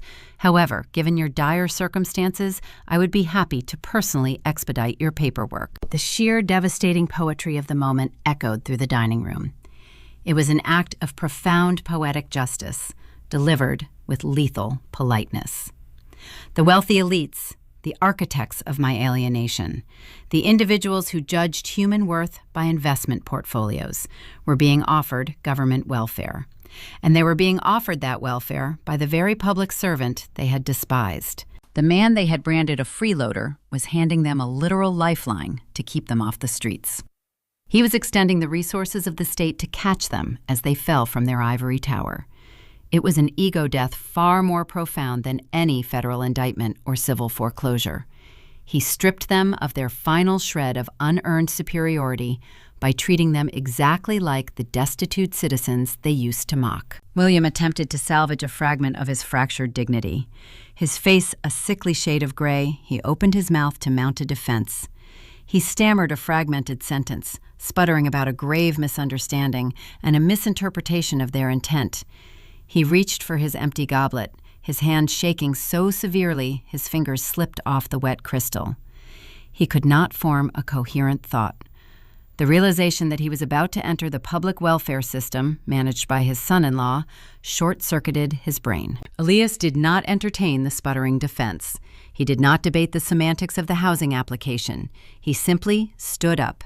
His physical presence, broad and rooted, instantly commanded the entire space. He did not issue a threat. He did not raise his voice or point a finger in anger. He merely extended his arm and pointed his index finger toward the illuminated hallway leading to the front foyer. The gesture carried irrefutable finality. The audit was over. The consultation was finished. The charity had been dispensed. There was no room left for negotiation tears or threats. William looked at the pointed finger, then down at the wet table. His shoulders slumped, curling inward in total defeat. The patriarch was broken. He pushed his heavy chair back, the wood scraping a mournful note against the floorboards. He turned and shuffled toward the corridor, moving with the stiff, agonizing gait of an ancient, hollowed-out man. Victoria lingered for one excruciating second. The silence in the room returned ringing in our ears. She stared at the subsidized housing application resting against her fake bag. She looked at me, her eyes vacant, drained of all the furious energy she had possessed a minute prior. She did not take the pamphlet. She left it sitting on the white linen, a stark reminder of her new reality. She turned on her heel and followed her husband. My parents moved down the hallway, retrieving their damp, fraying coats from the entryway in agonizing silence. They did not exchange a single word. They did not look back toward the dining room. The heavy brass hinges groaned as William pulled the front door open. They stepped over the threshold, leaving the warmth of my sanctuary behind. They walked out into the freezing Pacific Northwest rain, stepping into the dark, uncertain future they had engineered for themselves. The heavy oak door swung shut, cutting off the bitter chill of the Pacific Northwest storm. I stood in the foyer listening to the latch engage. The ambient noise of the driving rain faded into a dull, distant murmur, replaced by the steady, quiet hum of my own home. I reached out and grasped the thick brass deadbolt. The metal felt cool and solid against my palm. I turned the mechanism all the way to the right. The firm metallic click, echoing in the narrow corridor, was not just the sound of a lock engaging. It was the sound of a fortress sealing its gates. For 6 years, I had harbored a lingering, residual anxiety, wondering when the architects of my alienation would attempt to breach the perimeter. Tonight, they had launched their final, desperate siege, and the walls had held. The infection was purged. The air in the entryway felt lighter, stripped of the suffocating tension and artificial floral perfume that Victoria had dragged across my threshold. I took a slow, deliberate breath, inhaling the clean scent of cedar and floor wax. The physiological response was immediate. The tight knot of adrenaline that had coiled in my chest since I first looked through the peephole slowly unraveled. The audit was officially closed, and the ledger was finally clean. I turned around, taking my hand off the brass lock. Elias stood a few feet away, leaning casually against the hallway wall. His broad shoulders rested against the painted drywall, his hands tucked into the pockets of his faded gray trousers. The harsh lines of the confrontation had melted from his face, leaving behind an expression of profound, quiet respect. He did not rush forward to offer unsolicited comfort. He did not ask if I felt guilty or if I regretted the severity of the financial execution we had just delivered. My husband spends his days analyzing human behavior in the most fractured environments imaginable. He recognizes the stark difference between cruelty and self-defense. He knew the emotional amputation was necessary for our survival. Allowing those two destitute predators to retain a foothold in our lives would have jeopardized the safety of the children sleeping upstairs. We shared a silent, unblinking exchange. A current of mutual understanding passed between us, confirming that the partnership we formed at the altar of that vintage greenhouse remained unbreakable. He offered a small, genuine smile, his eyes crinkling at the corners. He nodded toward the archway leading back to the dining area, silently suggesting we reclaim our evening. We walked back down the corridor together, stepping into the scene of the thwarted extortion plot. The dining room bore the physical scars of the psychological war. The spilled water from Victoria's overturned crystal goblet had soaked into the crisp white linen tablecloth, creating a wide, dark stain across the center of the reclaimed oak. The setting looked chaotic, a sharp contrast to the precise geometric alignment I had arranged an hour prior. We did not speak as we began the systematic process of clearing the battlefield. Elias picked up the overturned glass and used a cloth napkin to absorb the pooled water. I reached for the stack of printed public records. The damp edges of the federal tax liens and the finalized foreclosure decree clung together. I scooped up the manila folder, isolating the toxic data. Resting nearby was the yellowed, uncashed $50,000 check. The dark blue fountain pen ink had blurred slightly from a rogue drop of water distorting the signature. I picked up the rectangular slip of paper, placing it inside the damp folder. I walked over to the leather sofa in the living room and retrieved the glossy boutique gift bag containing the flimsy, injection-molded plastic toys. I carried the counterfeit offering into the kitchen. I opened the stainless steel trash receptacle and dropped the bag inside. I dropped the manila folder containing the check and the dockets right on top of it.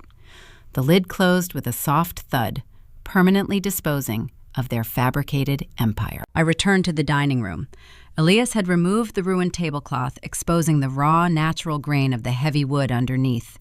The polished oak glowed warmly under the modern chandelier, a testament to the honest labor required to purchase it. We sat down in our designated chairs. The roast beef had cooled to room temperature, the caramelized root vegetables losing their initial steam. I picked up my stainless steel fork and took a bite. The flavors were rich, savory, and grounding. I realized in that moment that I had never tasted a meal quite like this one. It tasted like unparalleled, deeply earned peace. We ate in companionable quiet, listening to the faint rhythm of the rain outside and the soft breathing of the house around us. For 28 years, I had navigated a labyrinth of conditional affection, walking on eggshells to appease a mother and father who viewed human connection as a transaction.